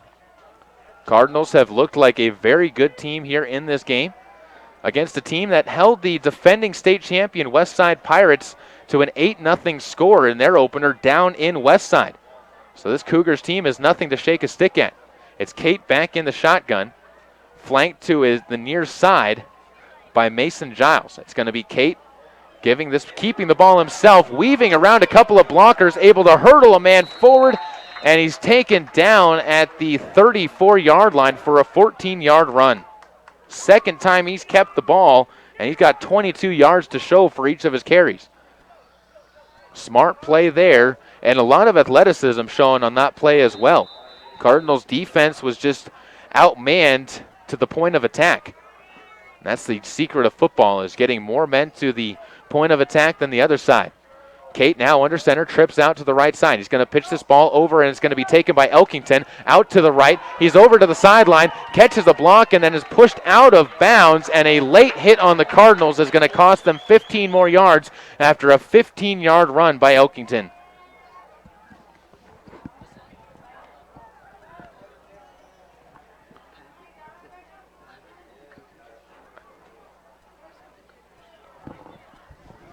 So 15 yards for Elkington, and add another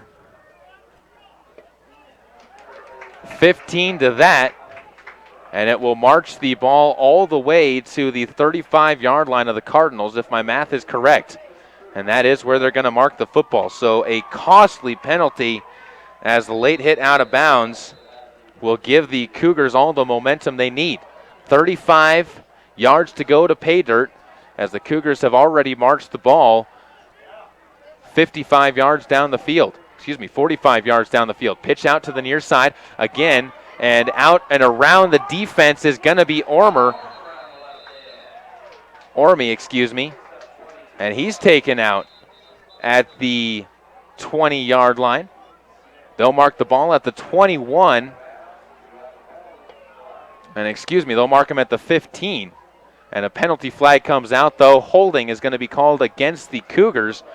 And it'll go back 10 yards, so that play nullified. And it'll be first down and 20 upcoming after the play is marched back. So now the Cougars hurt themselves after the penalty.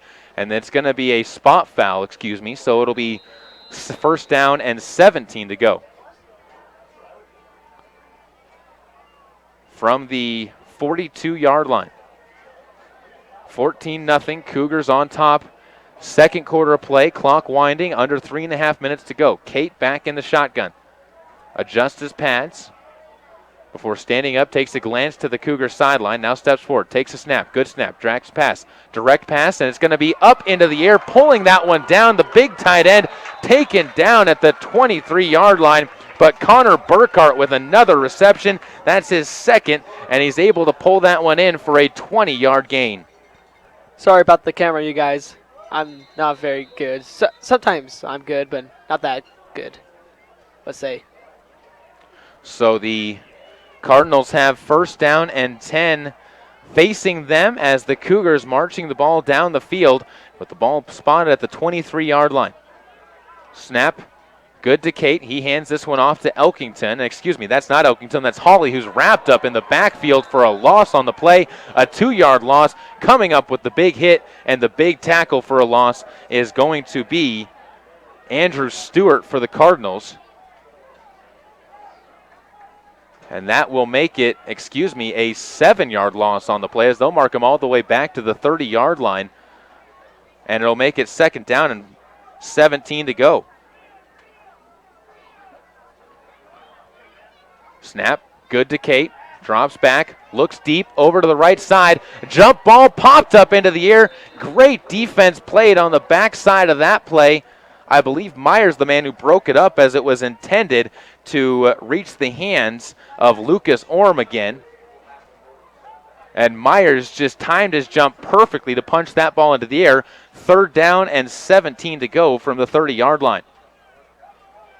Cougars again have penalties and loss of yards killing them on this drive, as they've had some very big plays called back.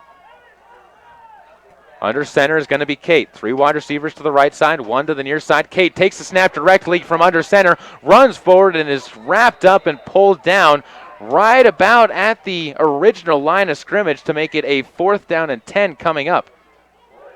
So a 7-yard gain for Kate on the run there.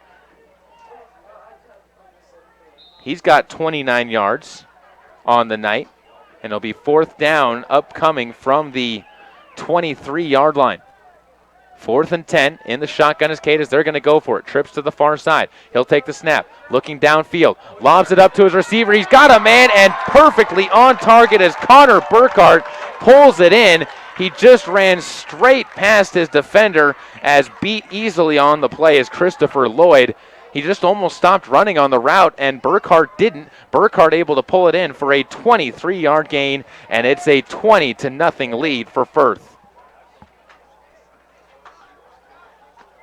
55 yards on the day now, and a second touchdown in the game coming for Kate and the Cougars.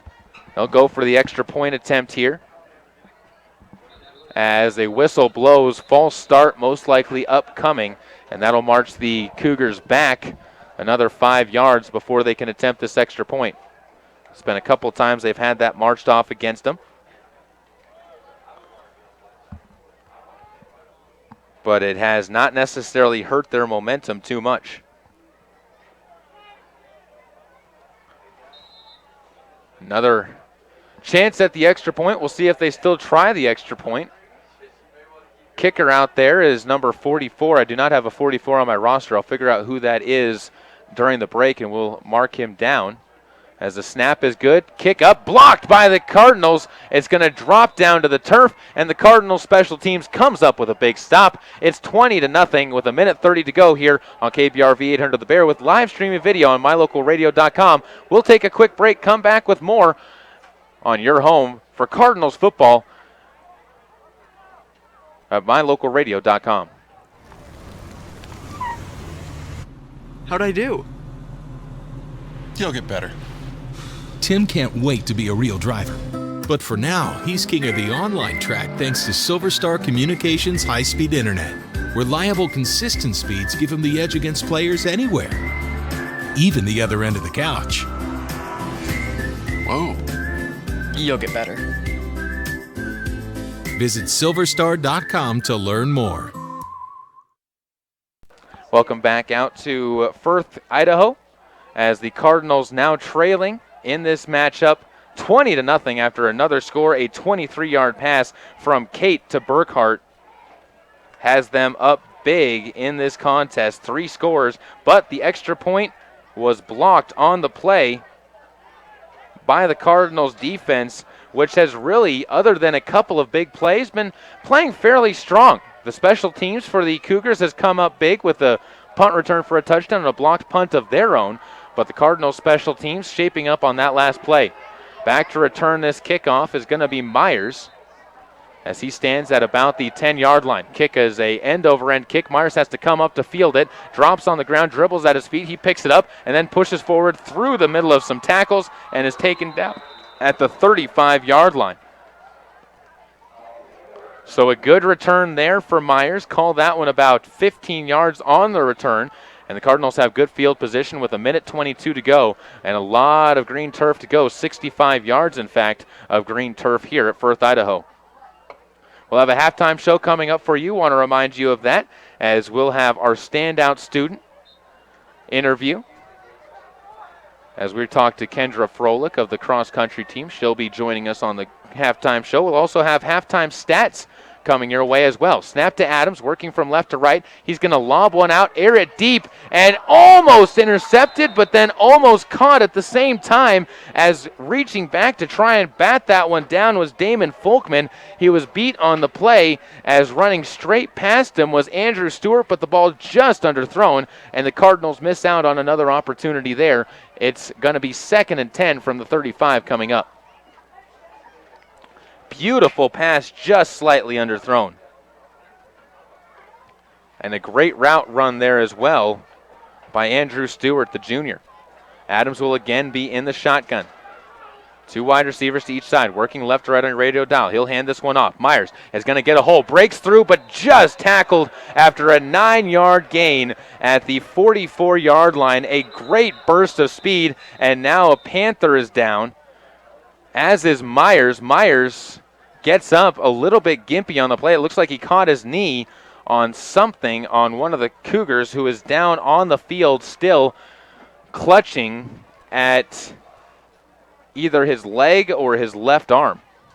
As now they roll him back over onto his back, and they're going to get his helmet off. We'll take another break on the injury here on KBRV 800 The Bear with live video streaming at mylocalradio.com. There's an organization in southeast Idaho whose wildlife conservation efforts have been commended by the Rocky Mountain Elk Foundation, the Idaho Fish and Wildlife Foundation, and the North American Moose Foundation. Who is this organization? It's Monsanto. While Monsanto is honored by the recognition they receive, their ongoing dedication to the environment is its own reward for all of us. Monsanto. Imagine. A ranger station. I'd like to report a bear hug. Okay. I put out my campfire and Smokey Bear hugged me. So you drowned the fire, you stirred it, drowned it again, and felt that it was cold? Uh-huh. Yeah, but he's just letting you know you did good. Bear hug from Smokey Bear. Status update. I'm gonna let you go now. There are many ways to start a fire, but one sure way to put it out. Learn how you can do your part at SmokeyBear.com. Sponsored by the U.S. Forest Service Ad Council and your state forester. Welcome back out once again to the home of the Firth Cougars, and Clay Elkington, the senior running back who has been having a heck of a game for the Cougars with 5 rushes for 32 yards, is the man who is coming up injured on the play, limping to the sideline. He is walking under his own power, and again, you hope that he's okay, but that is another big loss, if so, for the Firth Cougars. And now both teams have lost a big offensive threat on both sides of the ball, with Elkington out and Steele out for the Cardinals. Cougars will have a 3rd down and 1 to defend. Cardinals in the shotgun. Myers standing at about the 40-yard line. Calls out the snap count. Hands this one off up the middle. Myers has some room. Busts open and crosses the 50-yard line to the 46 of the Cougars. A 10-yard run for Myers, who's really starting to run downhill. That's all you can ask for on that play from Myers, is to push it forward, and the Cardinals move into their hurry-up. Under 50 seconds to go in the half. Adams in the shotgun. Calls out the snap, takes this one, looking to pass, throws one over the middle. It's pulled in by Lloyd on the near sideline, and a timeout is going to be called after the completed pass. A 9-yard completion. Cardinals will take the timeout, and a great pass there coming from Adams to Lloyd as they hook up for the first time in this game for 9 yards on the completion. And that's where I said the timing for Adams is really looking much better. He's already got 34 yards passing in the game, and he is now 5 for 11, so just about 50% on the night. It's going to be 2nd down and 1 after the timeout, as the Cardinals will be looking to try and get onto the scoreboard quickly here. 38.7 seconds left on the clock in the first half of play, the second quarter.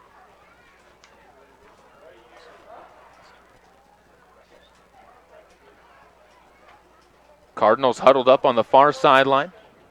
This would be a big momentum boost for them if they could get onto the scoreboard to close out this half of play. 2nd down and 1, as I said, just under 40 ticks left up on the scoreboard. Adams will be in the shotgun once again. Twins out to each side. Adams calls the snap count, takes the snap. He's going to fake the handoff, pitches a reverse to the near side, coming around and tripped up for a gain that'll get him the first down at the 31-yard line. Is Giles on the tackle, and I believe Dima Kimball was the wide receiver who took the handoff to the near side. And the penalty will be against the Cardinals, though, marching them back. The flag came out as Kimball was running around to the near side, and it's a 5-yard loss after the penalty. Not sure what exactly the call was. It was holding on the Cardinals, thank you. And it will be 2nd down and 3 to go now from the 39-yard line. Cardinals again in the shotgun. Clock winds to under 30 seconds. Adams, good snap, good defense, good coverage on the pressure, and a pass well long and over the head of Jake Morrison on the far sideline will bring up 3rd down and 3 to go after an incompletion. So good defensive coverage there. The ball flipped off of the hands of Orm. And the Cardinals will face that 3rd down and 3 with 20.7 seconds left to go. 4-down territory as Adams trots back into the huddle with the play call from the far sideline. Working from left to right on your radio dial. Cardinals looking to try and get onto the board for the first time this year as they close out the second quarter of play. Adams takes the snap, fakes the handoff. Good cover, good protection around him in the pocket, lobs this one up deep, and it's picked off. Falling down on the interception at the 13-yard line, but pulling it in and maintaining control is Damon Folkman, as that is going to be the 2nd interception of the year for Adams. But again, in the position the Cardinals were in, they had to air it out. And you can't necessarily blame Adams too much for the interception there, as they had to try and get something going on the play. 14.3 seconds left to go, and we'll see if the Cougars decide to try and do anything with the ball here or if they just try and run out the clock. Cardinals will be receiving the second half kickoff, so that is a benefit for Soda Springs, as the Cougars will huddle up in the backfield. 20-0, Cougars lead here with 14.3 seconds left to go in the second quarter. In the shotgun, under center is going to be Kate. with Elkington back into the game behind him. He's going to pitch the ball out to Elkington. Now a reverse. They're going to throw the ball back over to Kate, who's picked up but missed tackle on the near side, and Kate just runs out of bounds with 4.6 seconds left to go on the clock. Missing the tackle in the backfield as he was spun around was, I believe, number 22, Grant Clegg. He had the defense. The defense picked him up and is pushed out of bounds again after a gain of 4 yards on the passing attempt. Is Kate. Not many times you see the quarterback getting in on the receiving action, but that trick play, a good time to break it out. Cardinals playing a prevent defense with 4 defensive backs spread back near the 40-yard line. 4 wide receivers spread out for the Cougars. Back to pass is Kate. Plenty of time to throw. He's actually going to decide to No, he still pulls the ball back down to throw and almost throws an interception, but the buzzer sounds. The half is over, and we head to the second half of play with the Cardinals down 20-0 right here on your home for Cardinals football, KBRV 800 The Bear, with live video streaming online at mylocalradio.com. We'll have your halftime show coming up on the other side of this break, as we'll take a look at some of the stats from the first half, as well as our interview with our standout student and the other, as we continue to broadcast Cardinal sports on KBRV 800 The Bear with live streaming video online at mylocalradio.com/Soda Springs. There has never been a better time to convert to natural gas. Even in the summer months, natural gas is worth asking for.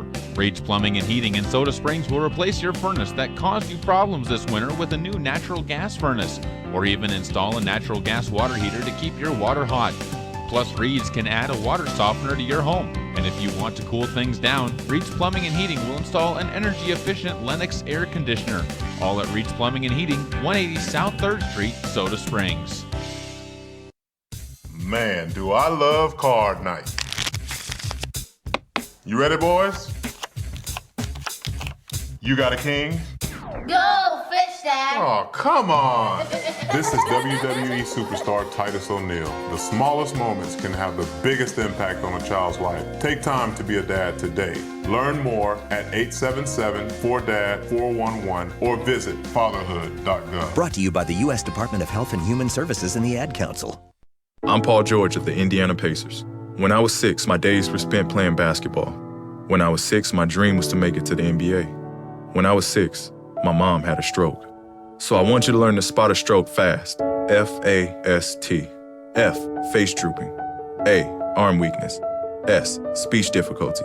T, time to call 911. I'm Paul George. Spot a stroke fast. Visit strokeassociation.org. Brought to you by the American Stroke Association and the Ad Council. This year, firefighters will battle thousands of wildfires around the country in hopes of containing them. But a single ember that escapes can travel more than 1 mile, where it can ignite and destroy your home or community. You can't control where the ember will land, only what happens when it does. Prepare, protect, prevail. Get fire adapted. Learn simple steps you could take now to reduce wildfire damage later at fireadapted.org. A public service message brought to you by the U.S. Forest Service and the Ad Council. Learn more at fireadapted.org.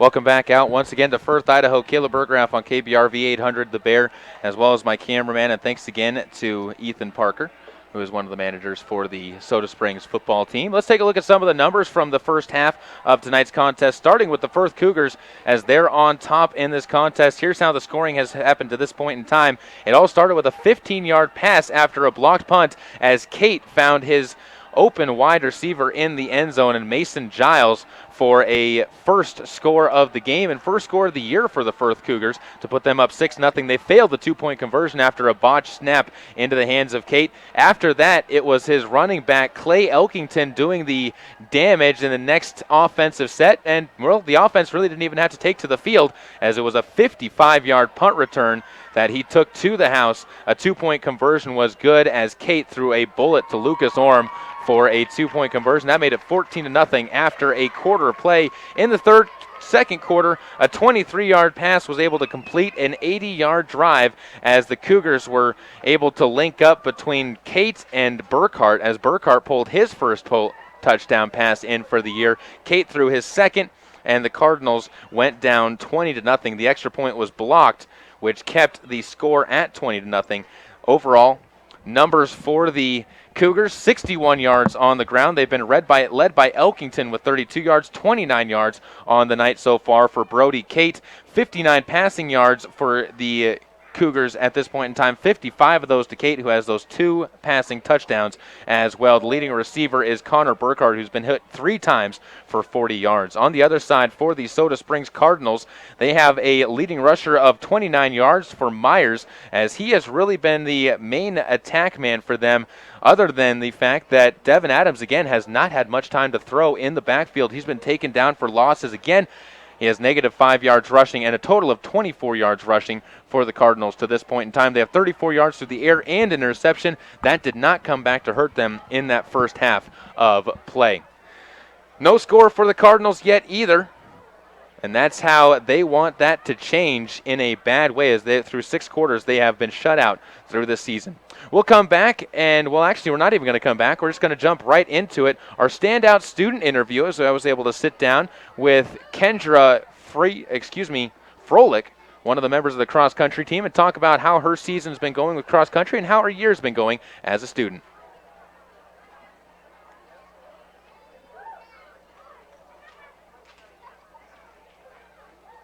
Caleb Bergraff joined here with our standout student, Kendra Froelich. And Kendra, first things first, thank you so much for taking the time to sit down and talk with us. Yeah, of course. The school year's just getting started. You're a senior. How is the senior year going to this point in time, and are you excited for your senior year? I am excited. It's amazing to be a senior already. It's fun. It's a little hard just because it's senior year and you're just ready to be done. So.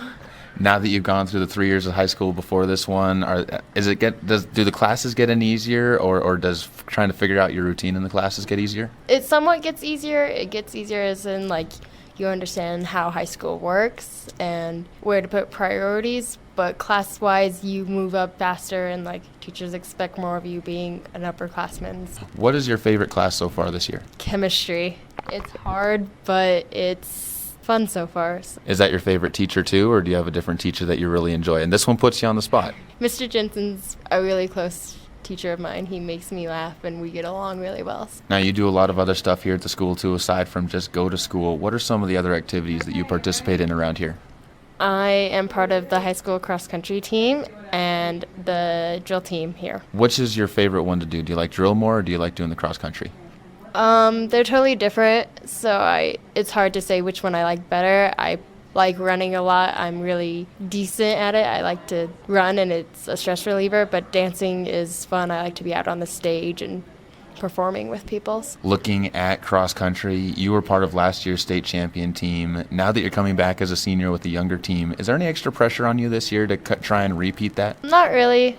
It's about the same. It's the team, so you want to go as a team. So if I were not to make the state team, I wouldn't be upset with the other girls. I'd be more upset with myself, but I'd still be excited that they made it to state. When you look at the drill team, how is your coach there, and what's your favorite thing about doing the drill side of things? Our coach, Samantha, she's awesome. I'm so glad she took over the drill team. We could have not had this, and I love dancing, so it's amazing that she took it over, and it's just awesome to get out of your comfort zone and support the team as you entertain the crowd while they get a little break and stuff. It's entertaining. Looking at other stuff, when you look forward, you're a senior year now, college in the future, what's your thoughts on that? I'm hoping to stay somewhat close to home, but I don't want to go too far away. I've considered running in college and considered dancing in college, but I don't have a specific path I'm following yet. Chemistry is your favorite class this year. Is that what you want to go to college for too, or have you given any thought to what degree you would want to go for? I definitely know I want to go into the medical field. I'm not sure which field. I enjoy helping people, and the medical field has always interested me, so I definitely know I want to get a degree in the medical field. A couple more questions for you, and the first one is, I know you live in an area where there's a lot of outdoor stuff to do. What's your favorite thing to do outside of school? I enjoy hiking and swimming with my friends. A bunch of us will go down to Grace and go down to the swimming holes down there, and Bear Lake's a ton of fun. Hiking up behind in Kelly and around the high school out by Hill is a lot of fun. So Final thing for you, what's your favorite thing about being a Soda Springs Cardinal now that you've been here for 4 years? I enjoy being a Cardinal because we are very supportive of everyone, and it's just the community's awesome, and we have awesome teachers, and it's just very comfortable to be in Soda Springs and part of the school. Well, thank you so much again for joining us here as our standout student. Thank you. They need your help. They're overstocked with Lazy Boy and Catnapper recliners, sofas, and love seats. They'll wheel and deal right now at Sanders Furniture, Flooring, and Appliance. If you will help them make room in their showroom, they'll help you keep money in your bank account while you're enjoying high-quality, comfortable Lazy Boy and Catnapper recliners, sofas, and love seats. They need your help, and you need to save money. Wheel and deal right now at Sanders Furniture, Flooring, and Appliances on Main Street in Soda Springs. If you own a gun, you have a full-time responsibility. When you aren't using it, be sure it can't get into the hands of curious children, troubled teenagers, a thief, or anyone else who might misuse it. Your family, friends, and neighbors are all counting on you. Remember, always, lock it up. For more information on firearms storage safety, visit ncpc.org. This message brought to you by the National Crime Prevention Council, the Bureau of Justice Assistance, and the Ad Council. So when you get to the corner of Smith and Orchard, you're going to want to take a left. You are not going to Then what you're going to do is turn onto Marcy Avenue. just broke up, and go past the first apparently 3 she's lights happy and then about take it. the next left. I don't really then drive think 5 she's more happy, blocks but and you should be who there. am I to judge, right? Park on the Anyway, right. That's I'll what see I you heard later last tonight. night. It's hard to concentrate on two things at once, like texting and driving. Stop the text, stop the wrecks. How will you stop texting and driving? Tell us at stoptextstoprex.org. Brought to you by the National Highway Traffic Safety Administration and the Ad Council. Welcome back out to the home of the Firth Cougars. Caleb Berggraff here as the Cougars leading 20-0 on their home opener against the Soda Springs Cardinals. And it has been a fairly back-and-forth affair. The Cougars have just been helped along by their special teams. And not many times you can say that in high school football, but they have a 55-yard kickoff return as well as a blocked punt that helps set them up with a 15-yard passing touchdown. And they also have 2 passing touchdowns from their quarterback in Brody Kate, who has had a very solid night behind the line of scrimmage, throwing 10 passes, 4 for 10, with a pair of touchdowns. So he may not have completed a lot of them, but he's definitely had success on the one he's completed. The Cardinals will be receiving the opening kickoff. They'll be returning it left to right. Myers catches the ball at about the 10-yard line, runs into the pile, hurdles and pushes his way through, and he's taken down at about the 39-yard line, and it's a good 29-yard return there and good starting field position for the Cardinals. Their offense had some good rhythm going in the last half, at the back half of the second quarter, I should say, as they were finally starting to find their rhythm to move the football. But what really killed them in that half was the fact that they didn't have enough time. They only had 1:20 to work with. Now with a full quarter to work with, Adams hands the ball off to Myers, who shakes off a few tackles for a 6-yard run. Flags come flying out late. We'll see what the penalty call is going to be, but you would assume this one might be against Firth, and it looks like that's what it's going to be. And it's a personal foul face mask, so a 15-yard penalty to be added on to the 6-yard run, and the Cardinals could not have asked for a better way to start out. Myers with a good bulldozing run, and they'll march all the way up to the 40-yard line of the Cougars, and on one play, 21 yards disappear behind the Cardinals' offensive line. Adams again will stroll up in the shotgun, working left to right on your radio dial. Wearing the gray road uniforms. He's going to fake the handoff, holds on to this one himself, but he's going to be drugged down from behind as coming up big once again, the big defensive end, Connor Burkhart, the senior, has been everywhere on defense, and it's a 5-yard loss for Adams. Brings up 2nd down and 15. Adams has not been able to run the ball well at all tonight, minus 10 yards rushing to counter the 35 yards of offense that they've been able to receive from Myers in the night. So 2nd down and 15 coming up from the 45-yard line of the Cougars. Cardinals driving. Working left to right, the clock winds down to under 11 minutes on the scoreboard. Adams sends a man into motion, coming to the near side. Fake handoff. Now holds the ball. He's going to be taken down by the linebacker. Blitz for a 5-yard loss. Coming up on the hit, I believe, number 33, Dylan Hawley. Excuse me, that is number 76, Hunter Ryrie, who's able to pull him down after a 5-yard loss. Back-to-back losses by the Cardinals have them facing a 3rd down and 20 to go. From the 50-yard line, and the ball placed on the Cardinal side of the 50. So plenty of work left to do for Soda Springs. Adams strolls up, surveys the defense, calls out the snap count, takes the snap, plenty of time, as good defense from the line. He's going to throw one up short, picked up and dropped. I believe that Myers was the intended target on the play. The jerseys, again, for Soda Springs, somewhat difficult to read with black on gray.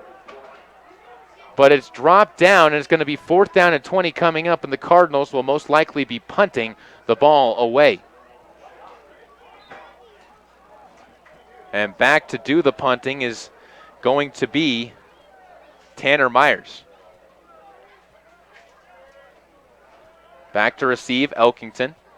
Myers, good snap, walks up, high kick up into the air. It's going to bounce down and take a Cardinal roll. They're going to down this one at the 6-yard line. A 44-yard punt for the Cardinals has the Cougars backed up deep. You couldn't have asked for anything better for the Cardinals on that play there.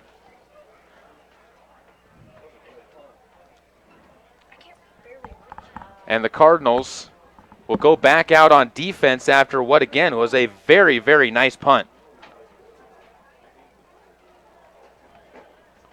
So the defense back on the field for Soda Springs, and the offense for the Cougars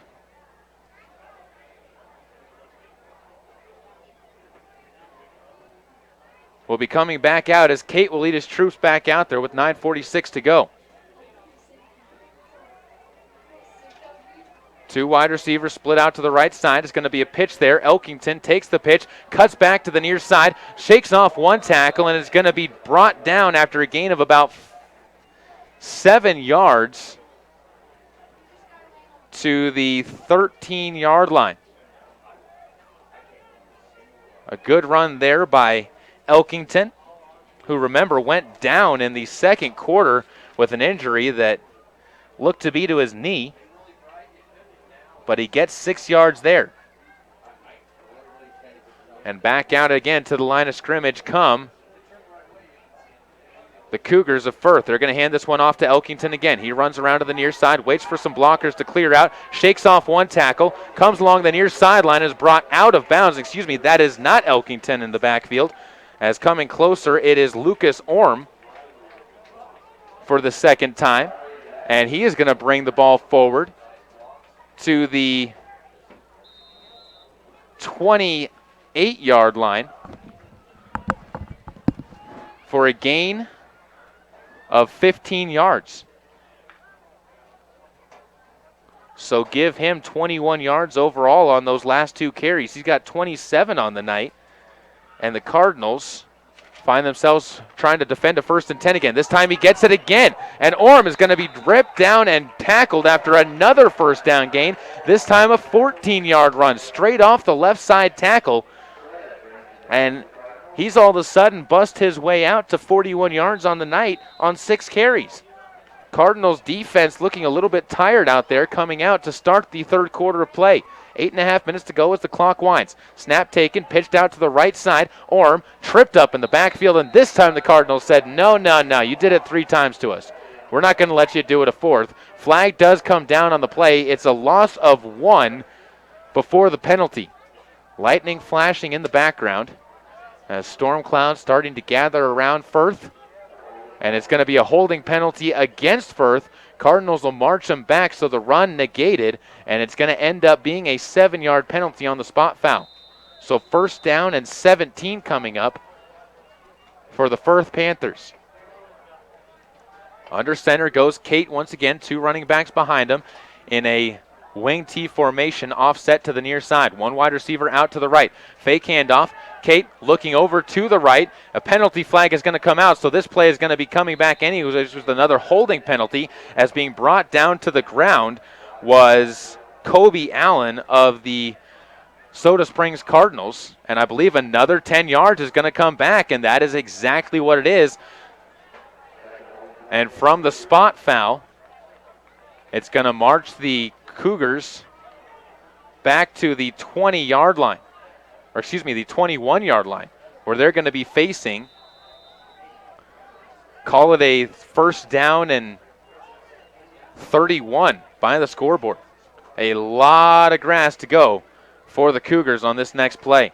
After back-to-back holding penalties, march them back to almost back within inside the 20. Again, back to call this play, Kate, as has a conversation on the near side with Orm to get the play call right. Orm comes back towards the formation, will line up as a tight end. Kate, under center, takes the snap, is going to pitch this one out, and a reverse is going to be fumbled. It bounces right back up into the hands of the running back on the far side, shifting his way past the tackle and being brought down at the 35-yard line is Will Park, the junior, who had a very fortuitous bounce right back up into his hands, and it's going to end up being a 14-yard gain on his first carry of the night, and brings up a second down and 17. Ball on the Cardinals side of the 35-yard line. 6 minutes, 51 seconds to go as the clock winds. Cougars will stroll up to the line as Kate will watch his two wide receivers split out to the far side. One to the near side in Connor Burkhart, and Kate will be in the shotgun. Behind him in the now he moves up under center, as behind him is one running back in the backfield. Kate calls out the snap count, pitches the ball out, and taking it to the right side, and finding room is going to be number 23, Samuel Marlis. He's taken down after another solid gain as he marches his way forward to the 48-yard line, and a gain of, call it 12 yards on the play. And another Cardinal down on the far side, it looks like, as the training staff is going to move over. It is near the Cardinals bench, as they're going to talk things over him. Again, another good run as some of the backups for Firth starting to get out there into the game. And the Cardinal defense taking a knee around their fallen comrade. Hopefully, again, this is nothing too serious. This injuries. And the Cardinals have been like best buddies this year, and that's a friend that you don't want to have. That's like the friend who spends the night on your couch, eats all the food in your refrigerator, and takes money out of your wallet. That's what my friends do. Not the kind of friend you want sticking around you. Yep. Lady Luck is more the one, and that one has definitely not been with the Cardinals this year on the football field. As again, down on the far side is a player, not sure what number that is at this point. After another big run coming from the Firth Cougars, after the Cardinals had him backed up to first down and 31. It's now going to be third down and about 4 yards to go. We'll take a quick break as the injury is seen to over on the far side. 6 minutes, 10 seconds left to go here in the third quarter. Cardinals down 20-0 to the Firth Cougars on mylocalradio.com with live video streaming as well as on the air at KBRV 800 The Bear. Hi, this is Terry Crews, actor, former football player, and father of 5. I'm also an expert on drama. There's the good kind that comes with having a house full of kids, and there's silly drama like the drama around my percolating pectorals. And then there's the drama you can skip. Skip the drama that comes with not having your high school diploma or equivalency. Find free adult education classes near you and finish your diploma. Visit finishyourdiploma.org. That's finishyourdiploma.org. And leave the drama to actors like me. Brought to you by the Dollar General Literacy Foundation and the Ed Council. Welcome back out to Firth and the Cougars. Caleb Berggraff here alongside my cameraman Ethan Parker, who's been doing a very good job over there running the camera, especially for the first time being on camera. So thank you again, Ethan, for You're welcome. being there. As the Cardinals Back out on defense after the injury is seen to, again, not sure who it was. It was on the far side of the field, and I wasn't able to catch a number. But either way, the Cardinals defense has to come back and defend a 3rd down and 4 on the far side of the field.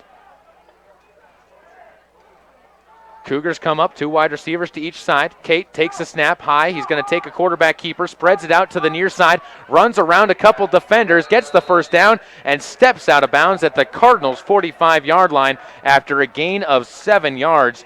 And again, another good run forward coming from Kate there.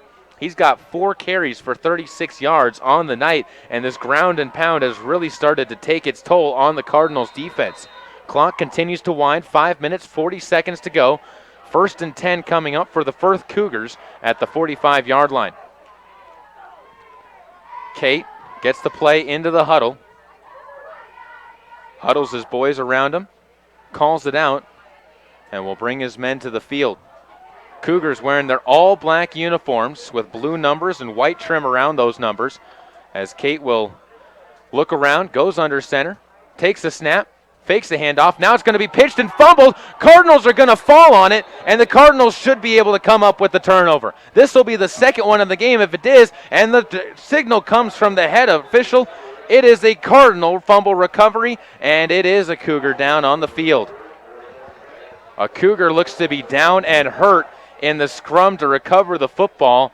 And again, injuries in this game have just slowed the tempo down and really have affected both sides to this point in time. Another one out there, this time for the Firth Cougars. We'll get a number on him and take a quick break on KBRV 800 The Bear with live streaming video online at mylocalradio.com. See ya. They need your help. They're overstocked with Lazy Boy and Catnapper recliners, sofas, and love seats. They'll wheel and deal right now at Sanders Furniture, Flooring, and Appliance. If you will help them make room in their showroom, they'll help you keep money in your bank account while you're enjoying high-quality, comfortable Lazy Boy and Catnapper recliners, sofas, and love seats. They need your help, and you need to save money. Wheel and deal right now at Sanders Furniture, Flooring, and Appliances on Main Street in Soda Springs. Back out once again at Firth, Idaho. The good news on this injury is it's nothing serious, only a cramp out there on the field, as we can already see the trainer starting to work on the left leg of the man who is down. Still don't see who the injured Cougar is. Well, it is Lucas Orm. Thank you to one of the members here in the press box for giving me the name. So Lucas Orm is down, cramping starting to affect, and also on that same note, the rain is starting to fall down as well. And we can see lightning in the background while we're at it. Saw some clouds starting to gather before the game. It was only supposed to be a 15% chance for rain out here today, and instead it really starting to, it's not necessarily a hard rain quite yet, but definitely starting to drizzle down out there, and that could be a big factor in how this game continues, with the Cougars really finding most of their offensive action on the ground, which will make the ball a lot slipperer. Yeah. And the Cardinals really, they found most of theirs through the air, which you don't know how a quarterback's going to respond to having to throw the ball with it being wet. True. Well, for a heads up, it might snow on Sunday. Just for a heads up, it might snow on Sunday. There's your weather report here from on Ethan Parker. KPRV The Bear. Hopefully it does not snow, because yeah, I know that we don't want that. No, not quite yet on this season. Cardinals will be on the offensive end after the fumble with 5 minutes and 6 seconds left to go in the third quarter. They trail 20-0 to Firth in this road opener for the Cardinals, the home opener for Firth and the Cougars. And the Cardinals are hoping to try and turn around their offensive quagmire that they've been in so far, as they've gone 6.5 quarters without being able to find the pay dirt in the end zone. That's never something you like to see as a coach, and never something that you want to be a problem for you. And right now, Orm is on the training table. Pads are off, as it looks like they're going to try and get him hydrated. And right now, both teams struggling with the injury bug, as I've said. As 2 members of the Cougars, now that I see it, are being worked on by the trainer on the near side.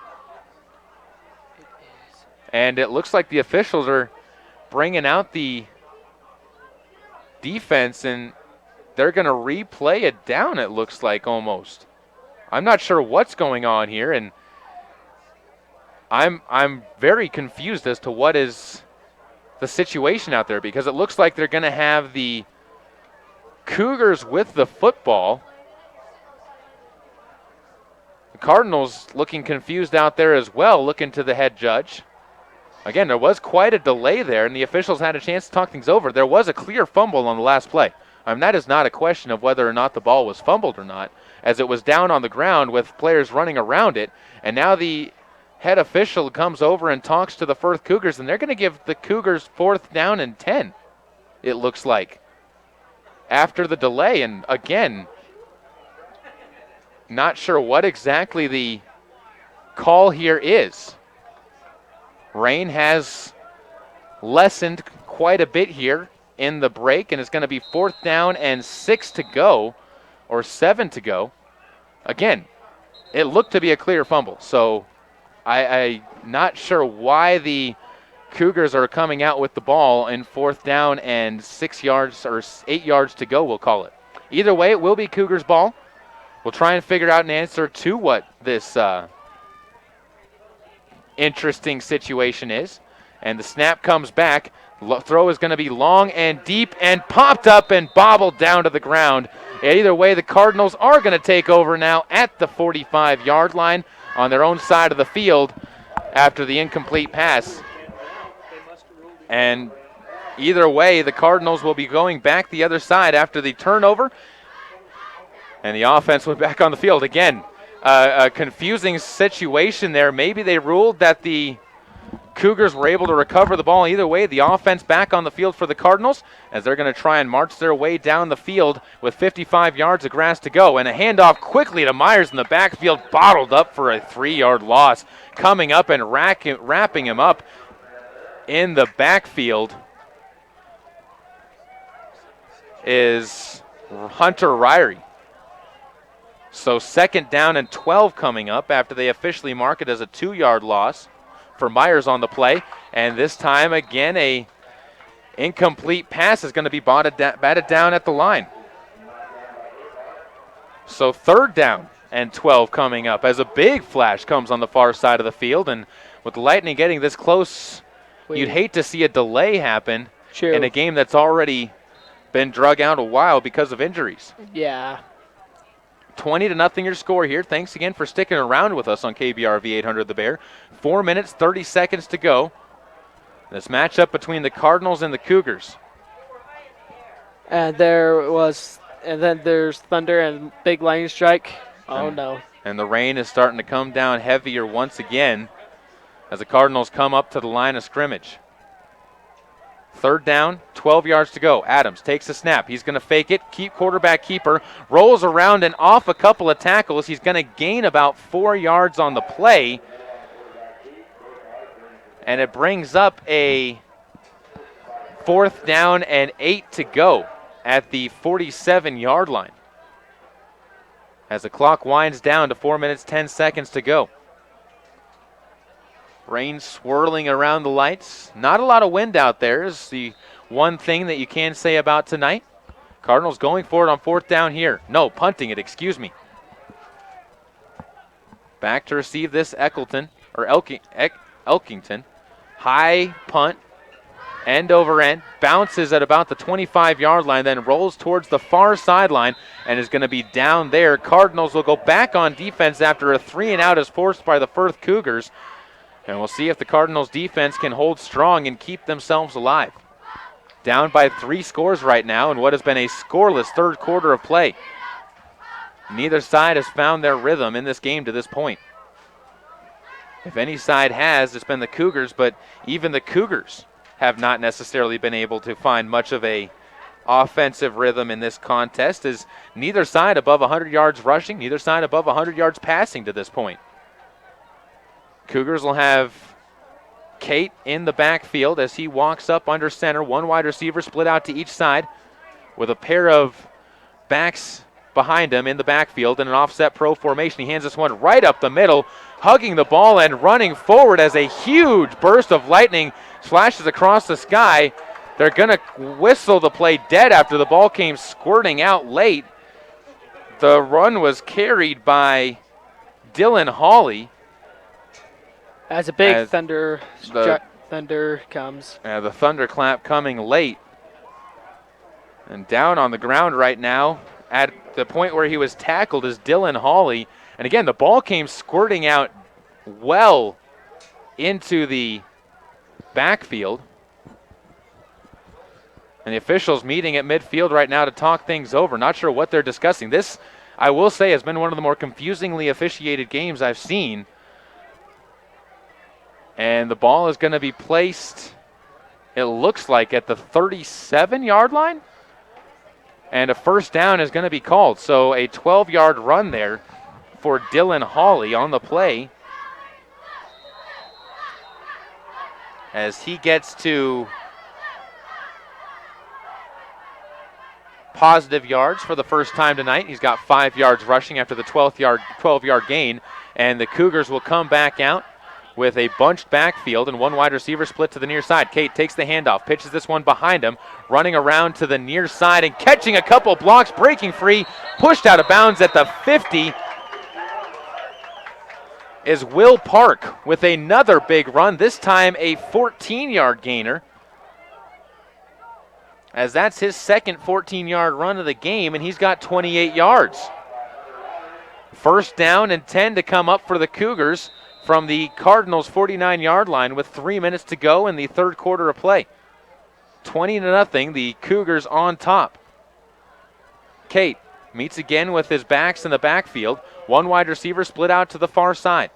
Kate calls out the snap count under center. Takes it, fakes the handoff, whistles blow, flags fly, and a false start is going to go against the Cougars here most likely.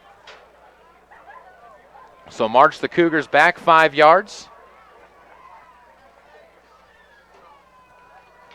And it'll be first down and 15 coming up for the boys in black on the field.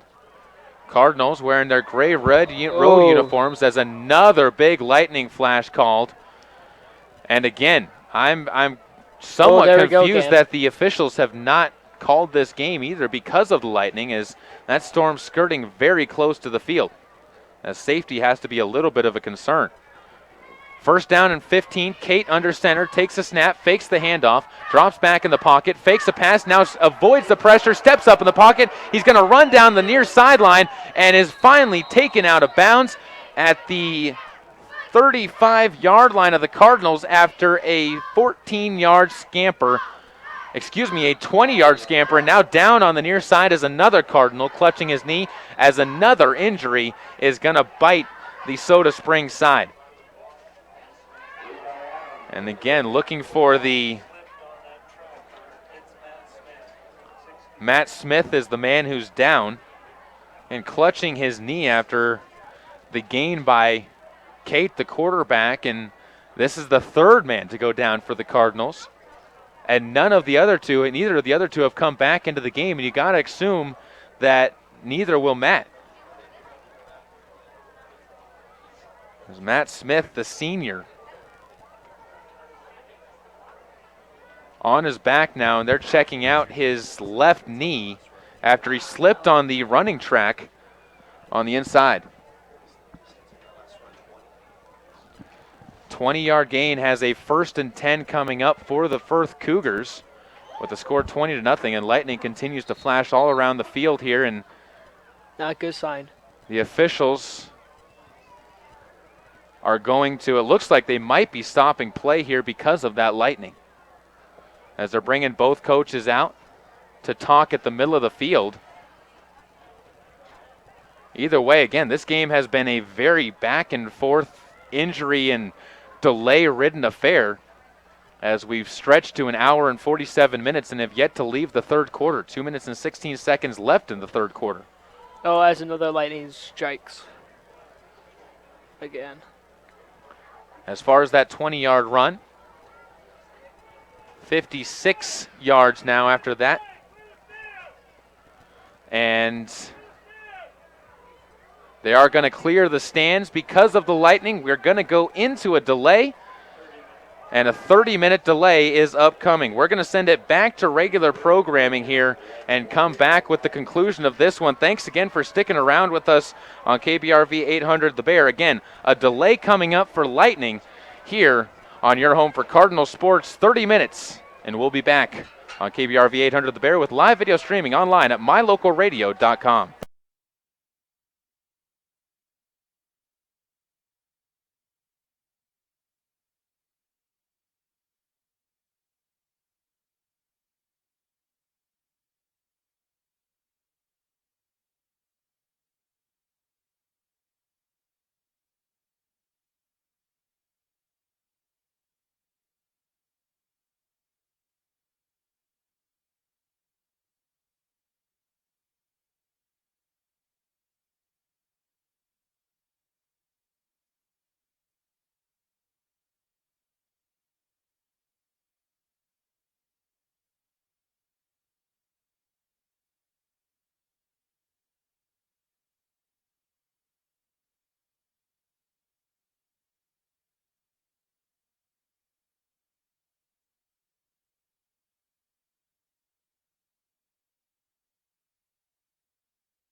Welcome back out once again to the home of the Firth Cougars. The game has been in a 30-minute lightning delay. It looks like we're going to get back out onto the field and resume play here, as the game had about a minute and a half left to go in the third quarter, with Firth and the Cougars up 20-0 at this point in time.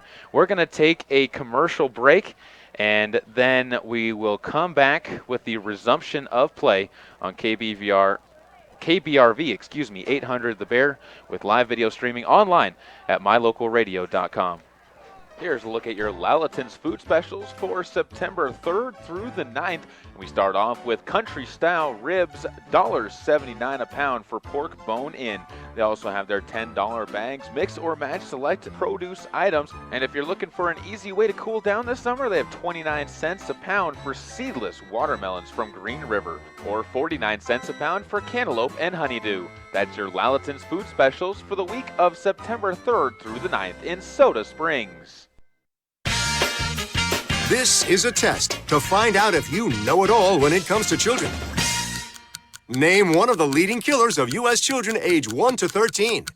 What's the best way to protect children in a car crash? At what age and size should a child start using a booster seat? Don't assume you know it all when it comes to car seats for your child. Go to safercar.gov/the-right-seat and know for sure. Brought to you by the National Highway Traffic Safety Administration and the Ad Council. Man, do I love card night. You ready, boys? You got a king? Go fish, Dad. Oh, come on. This is WWE superstar Titus O'Neil. The smallest moments can have the biggest impact on a child's life. Take time to be a dad today. Learn more at 877-4DAD-411 or visit fatherhood.gov. Brought to you by the U.S. Department of Health and Human Services and the Ad Council. It may be hard to believe, but people just like you are already saving money. FeedThePig.org makes it easy. Their simple savings plan teaches you how to start saving without going overboard. So you don't need to start foraging wild berries. I was skeptical, but these are actually pretty good. You don't need to sell your soul to the devil. $15 is the best I can do. You just need FeedThePig.org. Don't get left behind. Get tips and tools at FeedThePig.org. Brought to you by the American Institute of CPAs and the Ad Council. If you own a gun, you have a full-time responsibility. When you aren't using it, be sure it can't get into the hands of curious children, troubled teenagers, a thief, or anyone else who might misuse it. Your family, friends, and neighbors are all counting on you. Remember, always, lock it up. For more information on firearms storage safety, visit ncpc.org. This message brought to you by the National Crime Prevention Council, the Bureau of Justice Assistance, and the Ad Council.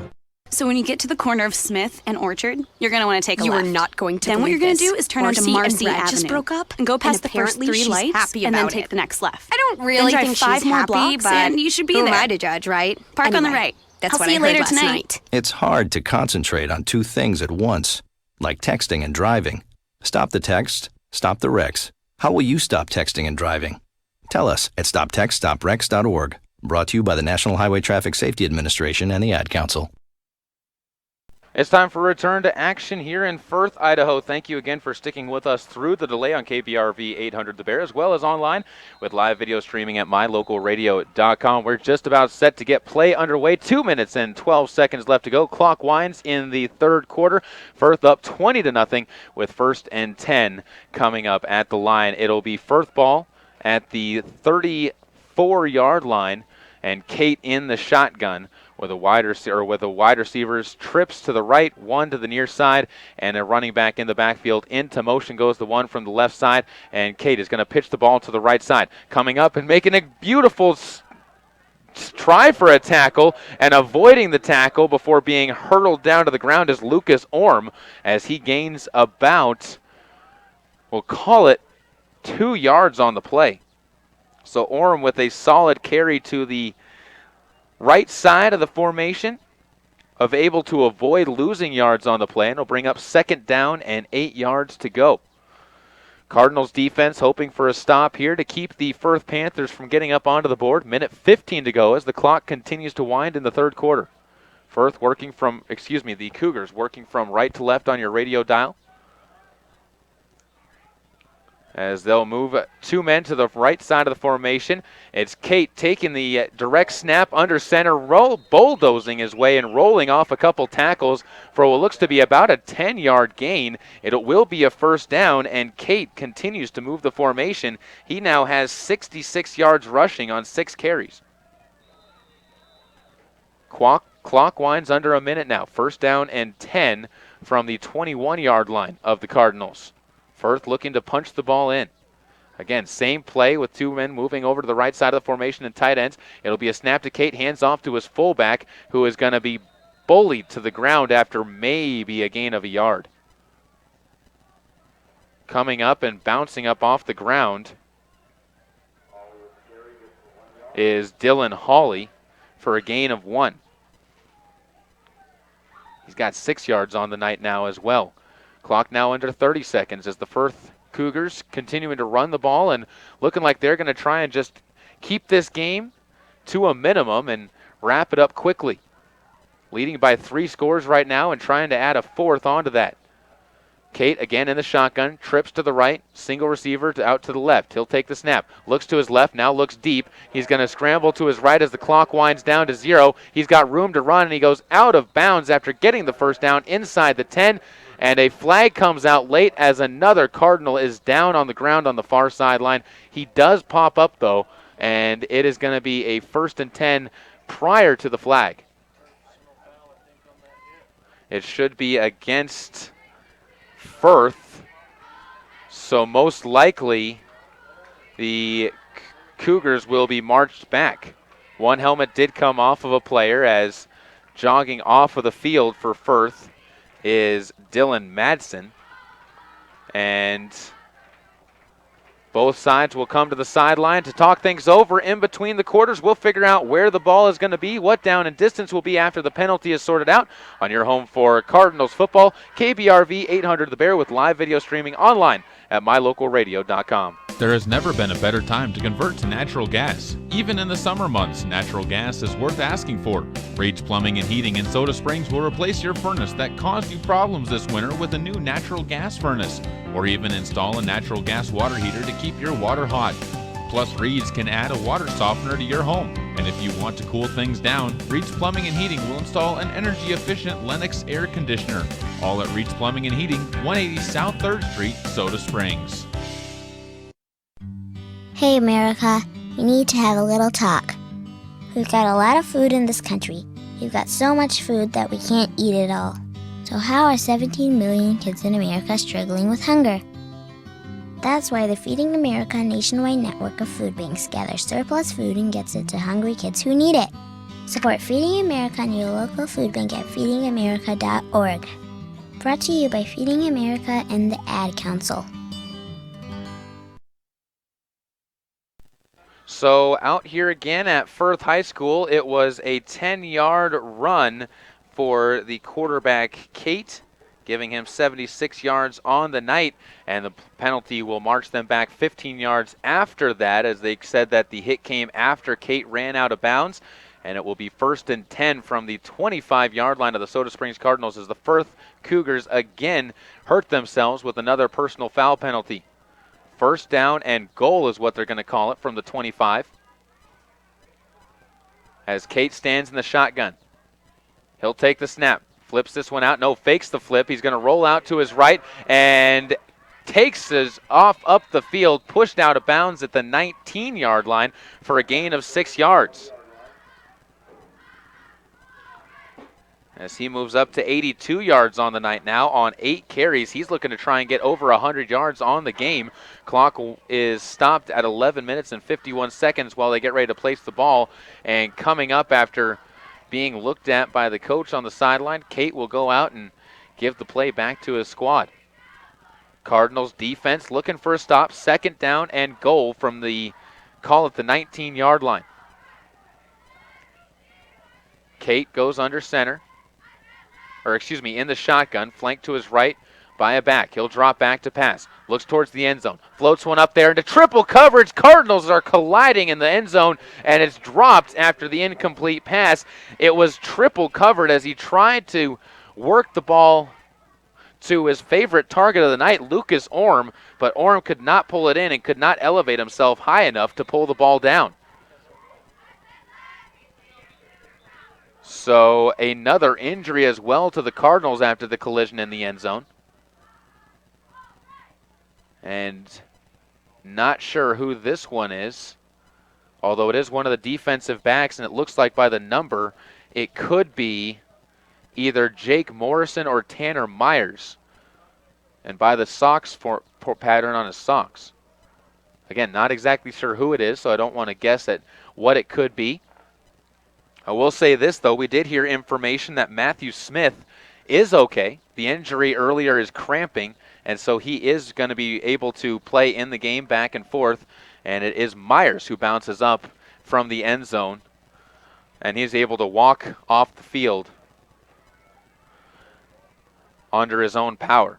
Jogging off the field, in fact, is also Jake Morrison as he takes a seat. Cougars will be coming back out, 3rd down and goal from the 19-yard line, as they're trying to get their 4th touchdown of the night, 2 passing and 1 a punt return. That went 55 yards earlier on in the second quarter of this game. It seems like a eon ago with 11:44 to go in the 4th quarter. We've been out here for 2.5 hours after a half-hour lightning delay. Back to pass is Kate. He goes out to his left, fires one for the end zone across his body, overthrows his target, and are they going to throw the flag? No, they do not throw a flag. There was contact in the end zone, but they're going to let that one slide, and it goes to 4th down and goal now as Kate moves to 4 for 13 passing in tonight's contest. He'll come back over to the near sideline to get a play from his coach, as the Cougars have gone for it on almost every single possession to this point in time on the year. And with 11:37 to go in the 4th quarter of play, it's 4th down and about 19 yards to get to pay dirt for the Cougars, and the Cardinals a golden opportunity to get a stop here. And they need one dearly if they want to fight their way back into this game. Down 3 scores. Cougars come out, 2 wide receivers flanked to either side.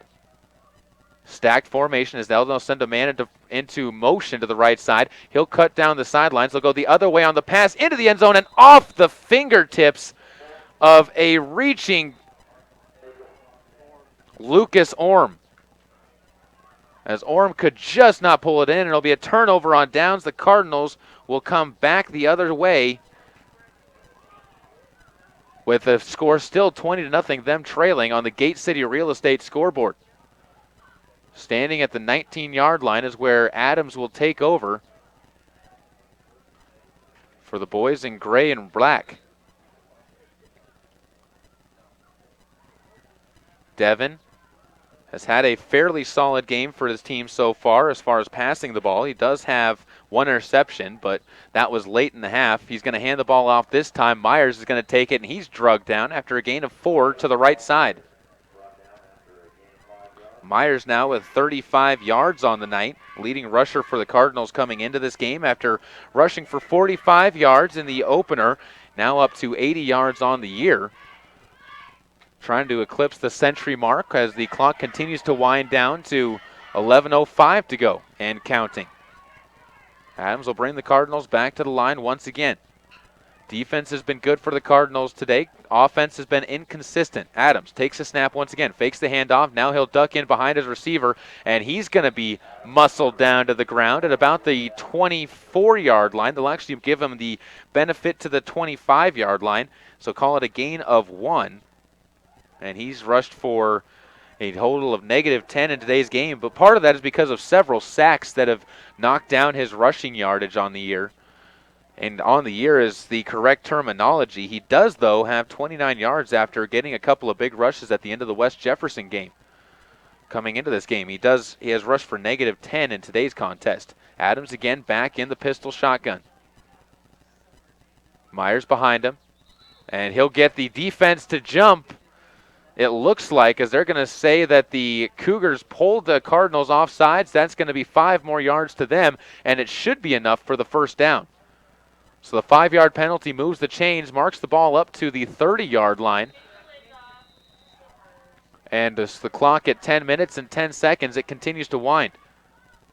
20-0 Firth on top. Adams again back in the shotgun. He'll take the snap. Gets good protection. Looks deep. Comes to the near sideline, and it's going to be in the hands and out of the hands of Jake Morrison. He had it, and then it slipped through his hands, incomplete. A tough break for the Cardinals on what would have turned into at least a 20-yard gain and possibly a 30-yard gain. Instead, it is the 10th incompletion for Adams on the night. And it stops the clock with 9:54 to go, bringing up a 2nd and 10 from the 30-yard line. Adams will bring the Cardinals back up once again. Twins set out to each side. Myers again back behind him in the backfield. Adams takes a snap, fakes the handoff, flips it out to the right side into the flat, and bulldozing his way over a Cougar on his way out of bounds is, I believe, going to be either Dema Kimball or Christopher Lloyd on that far sideline. And it is Lloyd who was able to pull that one in. His second reception of the night, gain of 5 yards. He's got 14 on the night. So the Cardinals will come back up to the line of scrimmage. 3rd down and 5 to go from the 35-yard line. Far side hash marks as Adams will take the snap. Looks to pass. He'll flip this one over for a screen. It's going to be intercepted, though. Pulling it down is the big tight end who's had a big night, Connor Burkhart, on the defensive end. He's going to walk into the end zone with a pick six. A 35-yard interception return. Flags fly. This probably unsportsmanlike conduct as he strutted his way into the end zone. Either way, they come after the play is completed. It's 26-0 after a pick six for 35 yards by Connor Burkhart. We'll make sure it does stay this way, and it is going to be a touchdown. Burkhart taking advantage of reading the screen and waltzing into the end zone. And Soda goes down by 4 scores now, 26-0.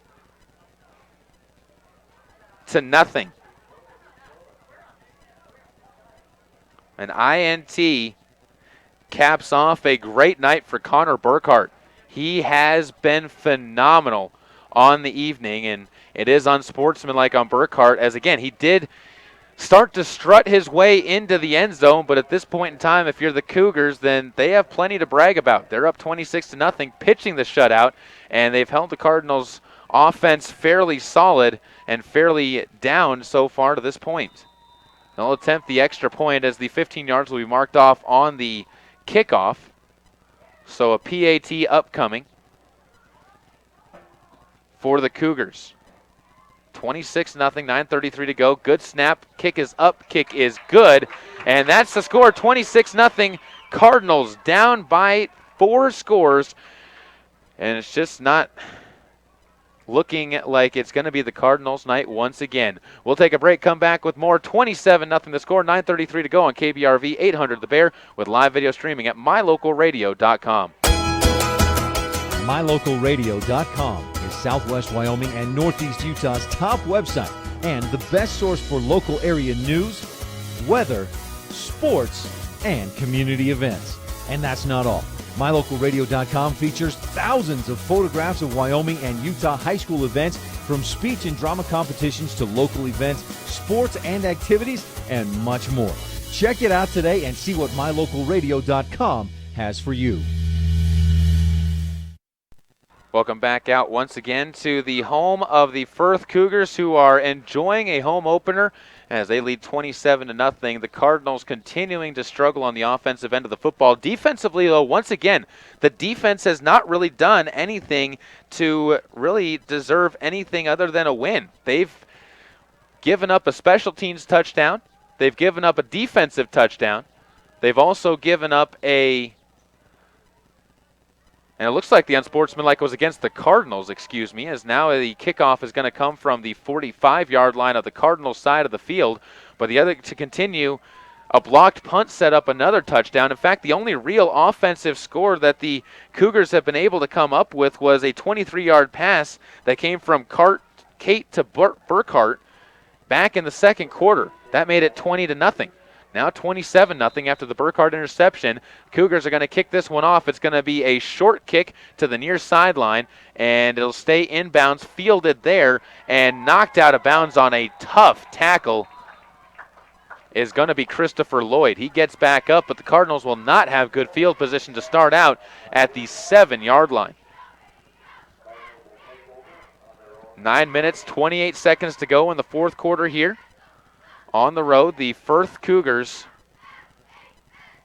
on their way to a victory and moving to 1-1. The Cardinals offensively still going to be finding the answers, although when you have a new coach coming in, the longest portion of your team that it takes to get going is the offense, because you have new plays to implement. Defense usually is the same general concept. Adams, good snap, hands this one off to Myers, who's going to run over a couple of Cougars on his way to the 10-yard line for a 3-yard gain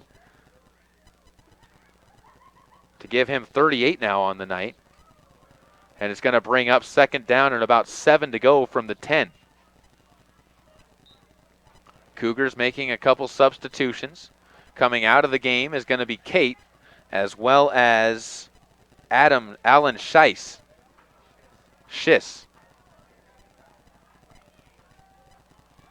Adams again takes the snap in the backfield. He's going to pass this one out to the near side, where being mobbed underneath several different Cougars is Ridge Thompson.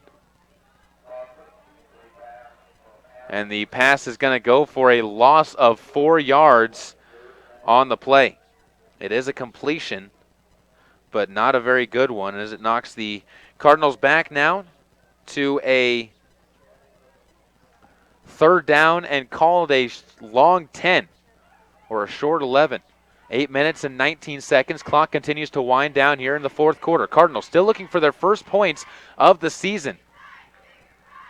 Adams clears out the backfield, directs Myers.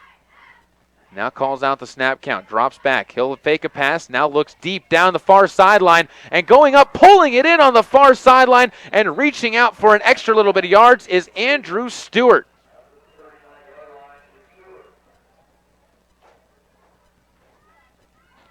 As he was able to go up and reel that one in for a good gain on the play up to the 40-yard line. A gain on the play of about 34 yards.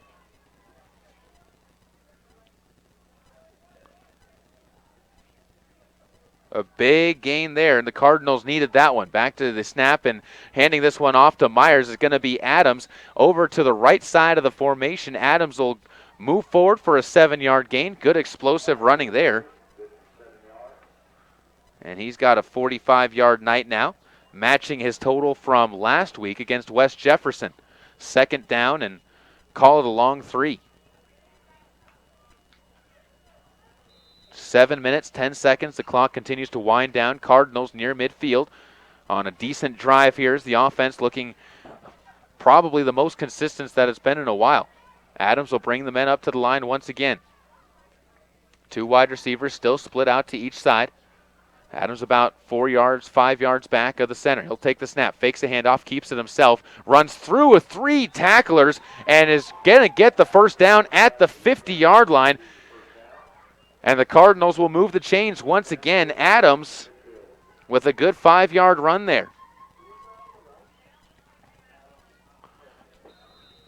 And with 6.5 minutes, the clock will wind. Cardinals, as I said, at this point in time, not really looking like they're going to win this game. But at this point in time, pride on the line for not getting shut out, and also a little bit of momentum to take into next week and the bye week. When you have time to work on things. Adams, a snap low, down on the ground. He'll pick it up, tries to come out to the near side, avoids a slew of different Cougars, now shakes off another tackle, rubs his way forward, and is finally drugged down at the 35. A flag comes out late, back at the 45-yard line. It's a 15-yard run for Adams as it stands, and we'll see who the flag is on. It's in the position of possibly holding on the Cardinals.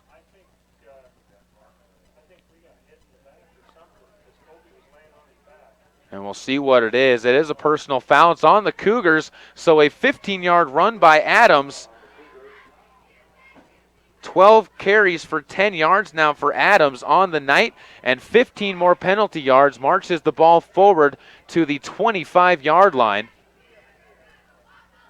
of the Cougars.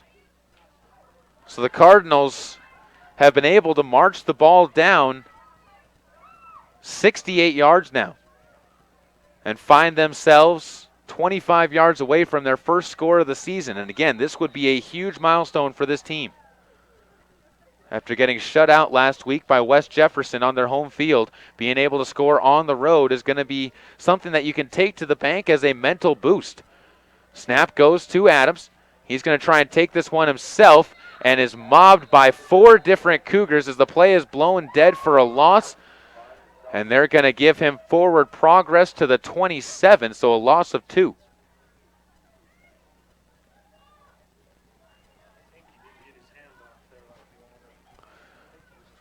Five minutes, 28 seconds to go, 27-0. Cougars up by 4 scores against the Cardinals of Soda Springs. But the Cardinals, again, showing probably the most fluid offense they've had all night. Wearing the gray road uniforms, Cougars in their home blacks with the blue helmets, shining brightly under the lights. Adams takes a snap, looks over to his right. He's going to air this one out deep, going up and watching it get picked off on the far side in the end zone for a touchback. The Cougars are going to come up with another defensive stop as Adams looked for it all, hit the home run ball, and it was robbed at the wall. We'll take another break here. 30-second break coming up as the two teams switch sides on KBRV 800 The Bear. So, I'm a dog, and I'm kind of new to this family, but I've noticed a trend. My humans do this thing where they go around and get all my toys and hide them in this basket, but it's always the same basket, and it's always the same place, and then they act so surprised when I find them, but I'm like, hello, that's where you put it last time. Humans are the worst at hide and go seek. A person is the best thing to happen to a shelter pet. Be that person. Adopt. Brought to you by the Ad Council and the ShelterPetProject.org. Welcome back out again to Firth, Idaho. Caleb Berggraf here as the Cardinals trailing 27-0. A third interception on the night for Adams has them down by 4, and the Cougars with the ball look for them to run the ball to try and run this clock out, and running right over one of the Cardinal defenders at the 25-yard line is number 34 of the Cougars, Jared Anderson. That's his first carry of the night by my count. Gets a good 5-yard gain, and it's 2nd down and 5 as the clock winds to under 4.5 minutes on the scoreboard. Cougars will come back up to the line of scrimmage once again, looking to try and just run this game out. Up by 4 scores. As back under center goes Kate. He's going to hand this one off again. Shifting his way and being patient is Anderson again, and he's going to fall forward to the 33-yard line. So an 8-yard gain there. He's got 13 yards on the night now, on what has been a very solid campaign in this one for the Cougars for their first win of the year. You can almost take that one to the bank with the Cardinals needing to score 4 touchdowns, and that would be 1 touchdown a minute as the clock continues to wind, and it's 1st and 10 Cougars. A little bit of a buzz on the crowd, but not much, as it is a very thin crowd after the lightning delay that pushed this game back another half hour in the middle of the third quarter. Again in the shotgun. New quarterback out there for the Cougars as Kate is going to take the handoff, and to the near side, Kate, as the running back, is going to be taken down for a loss of 3. The new quarterback into the game for the Cougars is Carter Cook, the junior, getting some time out there. And it's going to make it 2nd down and 12 from the 30-yard line.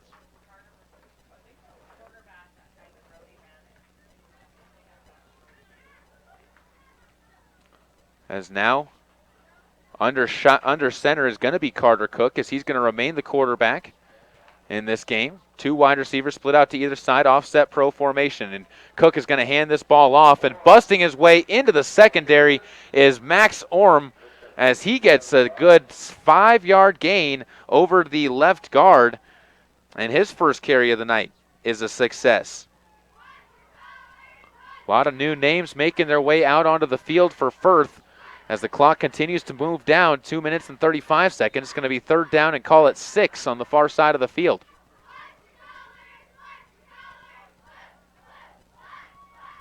$27-0. Clock winding the way to the end of game number 2 for the Cardinals season. Still plenty of time for them to turn the season around, and a good time for the bye week to come too, with plenty of injuries for the Cardinals too. We've yet to see the team that Coach Garbett really wants to put out there. As another handoff up to the near side.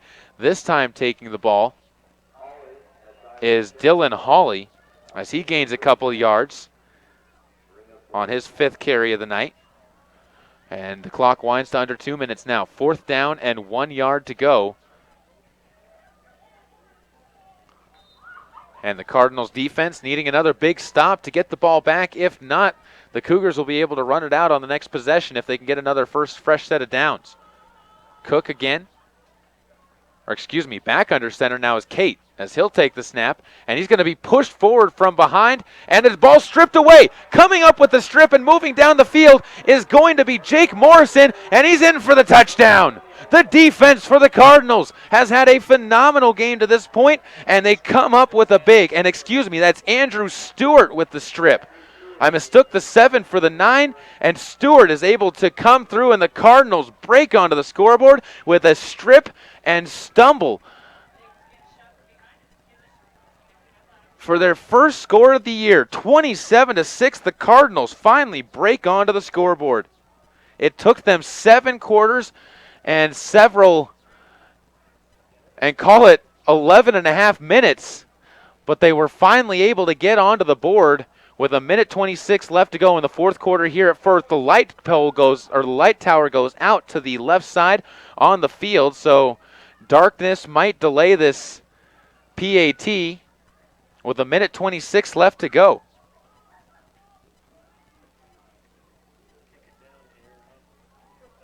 Stewart coming up big.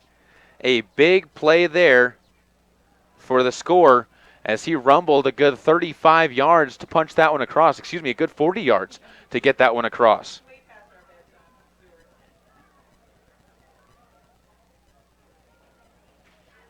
And the extra point is upcoming. And again, we're waiting to see if they can get the light bank turned on or if they're just going to try and kick the PAT. And now the head official going over to the far side.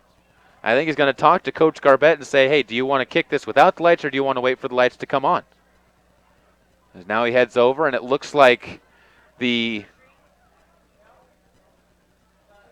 kick is going to happen without the lights coming back on. And we'll see what the PAT can be seen here. Adams will be doing the kicking.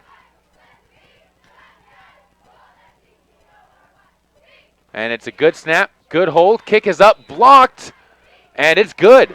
It got tipped at the line, but still able to get over. And the extra point by Adams crosses the crossbar. The Cougars finally give up a score, and the offense is the ones that do it. 27-7 your score, 1:26 to go here on KBRV, the Bears coverage of Cardinal football on mylocalradio.com as well.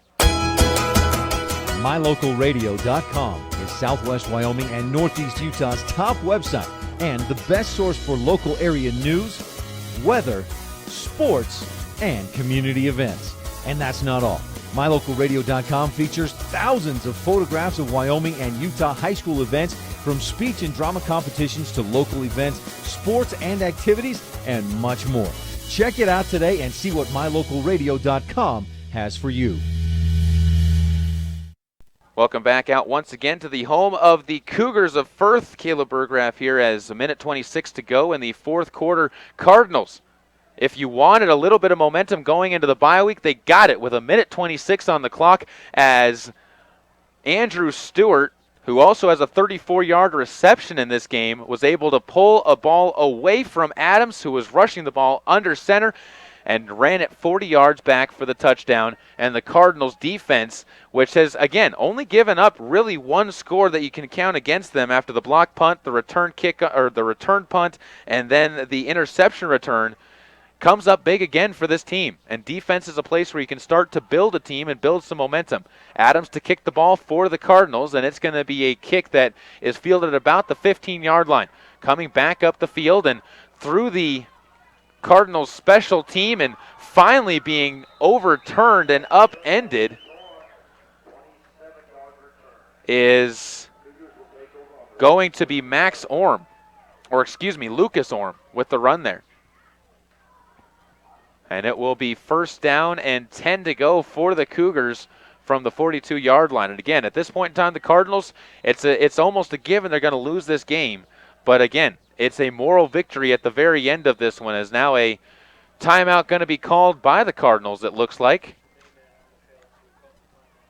And that is going to give us another chance to take another break.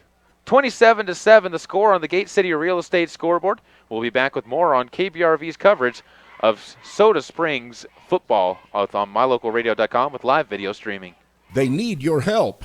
They're overstocked with Lazy Boy and Catnapper recliners, sofas, and love seats. They'll wheel and deal right now at Sanders Furniture, Flooring, and Appliance. If you will help them make room in their showroom, they'll help you keep money in your bank account while you're enjoying high-quality, comfortable Lazy Boy and Catnapper recliners, sofas, and love seats. They need your help, and you need to save money. Wheel and deal right now at Sanders Furniture, Flooring, and Appliances on Main Street in Soda Springs.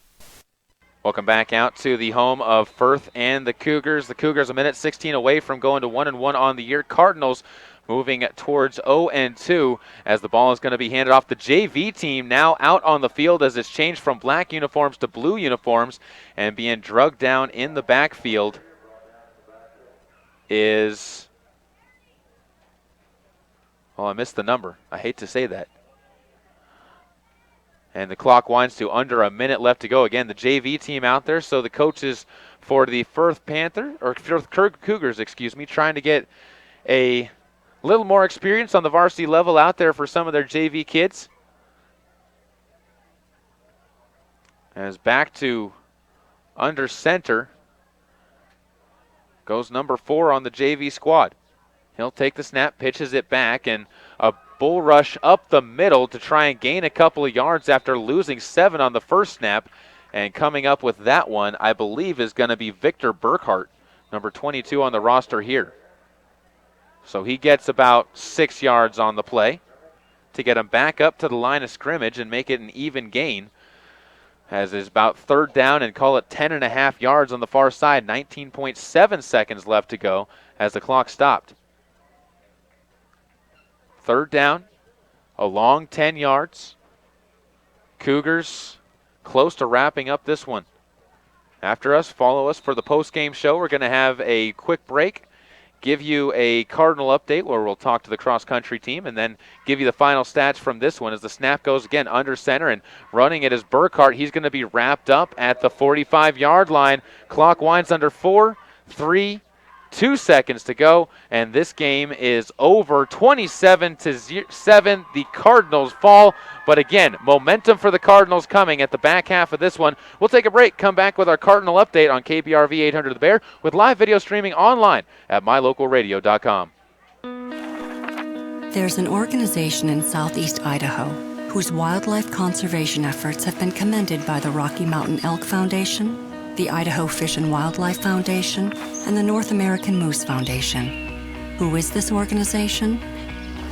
It's Monsanto. While Monsanto is honored by the recognition they receive, their ongoing dedication to the environment is its own reward for all of us. Monsanto. Imagine. Listen, as a hiring manager, I've got to tell you, the best job candidate isn't always the typical candidate. Sometimes they're a grad of life. Meet the grads of life. Young adults of unique determination and experience, an ideal fit for your company in an entry-level position, internship, or mentorship. They might not have every qualification you typically look for, but they're exactly who your company needs. Sometimes the best candidates aren't the ones you're used to. Go to gradsoflife.org to learn how to find, cultivate, and train this great pool of untapped talent. Brought to you by the Ad Council and gradsoflife.org. I'm Paul George of the Indiana Pacers. When I was 6, my days were spent playing basketball. When I was 6, my dream was to make it to the NBA. When I was 6, my mom had a stroke. So I want you to learn to spot a stroke fast. F-A-S-T. F, face drooping. A, arm weakness. S, speech difficulty. T, time to call 911. I'm Paul George. Spot a stroke fast. Visit strokeassociation.org. Brought to you by the American Stroke Association and the Ad Council. This year, firefighters will battle thousands of wildfires around the country in hopes of containing them. But a single ember that escapes can travel more than 1 mile where it can ignite and destroy your home or community. You can't control where the ember will land, only what happens when it does. Prepare, protect, prevail. Get fire adapted. Learn simple steps you could take now to reduce wildfire damage later at fireadapted.org. A public service message brought to you by the U.S. Forest Service and the Ad Council. Learn more at fireadapted.org. Caleb Burgraff joined here with Riley Simmons from the Soda Springs cross country team. And Riley, first things first, thanks for taking the time to sit down and talk. Yep, thank you for asking me to do this. Now, you guys' season just got underway. It's a little bit of a shorter season for cross country, but you guys pack a lot into it. How's it been going so far, and how have you been feeling about the team's success? We've been having a really good season, hard work-wise. We lost a few seniors last year, so we're rebuilding, but we've got a couple new kids, and I think we're going to do really well this season. What's been the biggest focus on the early portion of practice? We've just been pushing ourselves, trying to work hard, be the best we can be before we start into the important meets. When it comes to building a cross-country team, you've been doing this for several years at the high school level now. What are the most important things as far as building a team that's going to be able to succeed?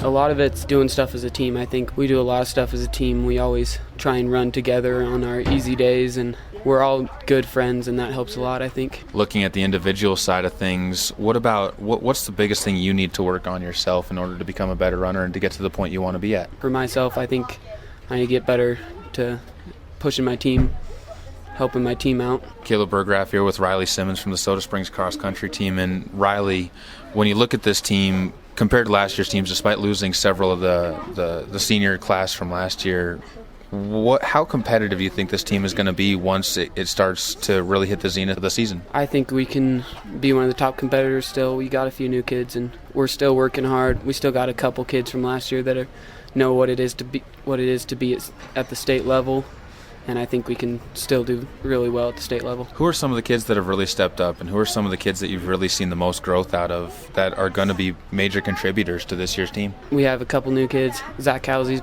he's never ran cross country before. This is his first year, and he's been doing really well. And I think Joseph Messerly's had a little bit of an injury, but he's been stepping it up also. And all of us have been doing what we need to fill in the spots, so it's been a really good season so far. You have the Cardinal Classic coming up this week. Before we talk about that, you guys raced in your first competition at the Teton Challenge.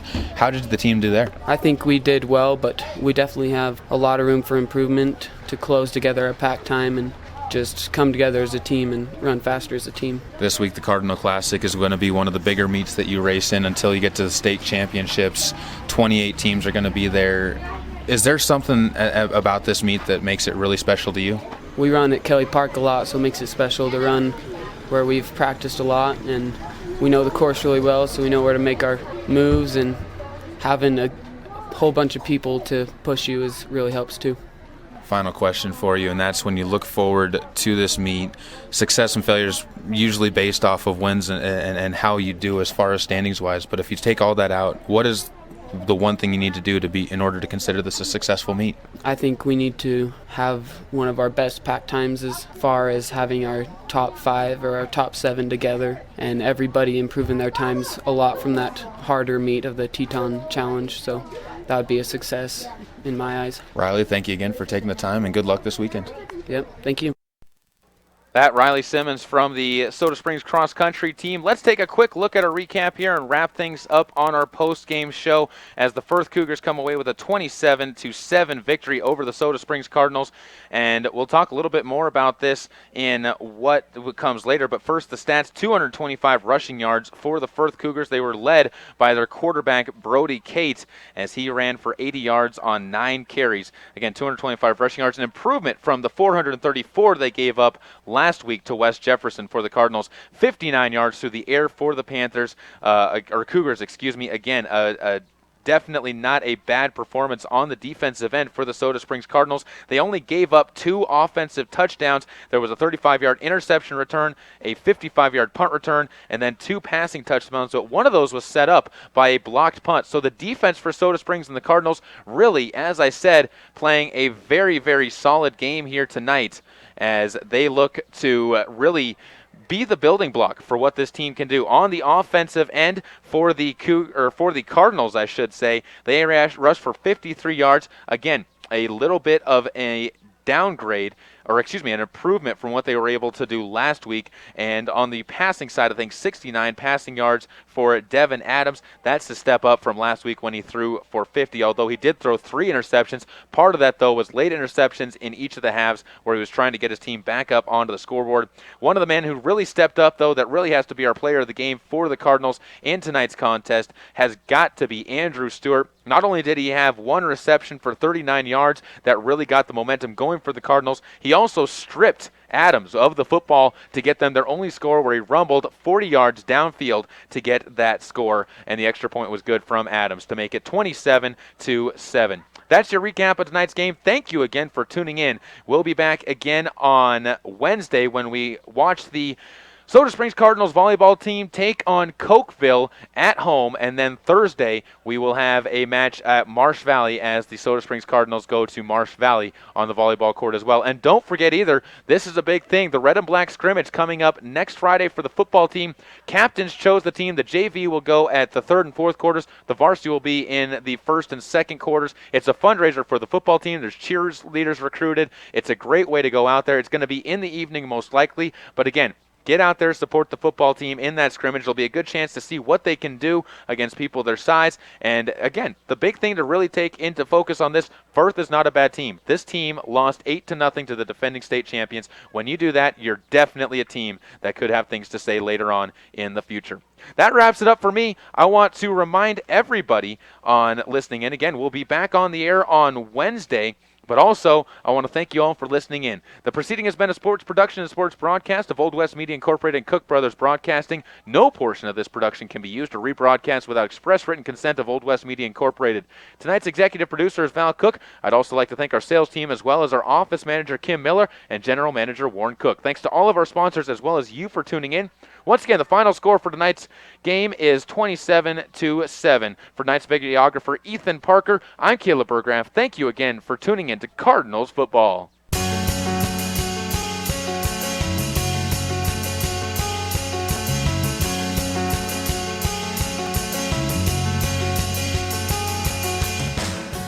Thank you once again for tuning in to this edition of Soda Springs Cardinal Football. Be sure to visit mylocalradio.com and take a look at when the next time the boys of Soda will take the field. Until the next time the red and black take the field, let's go Cardinals!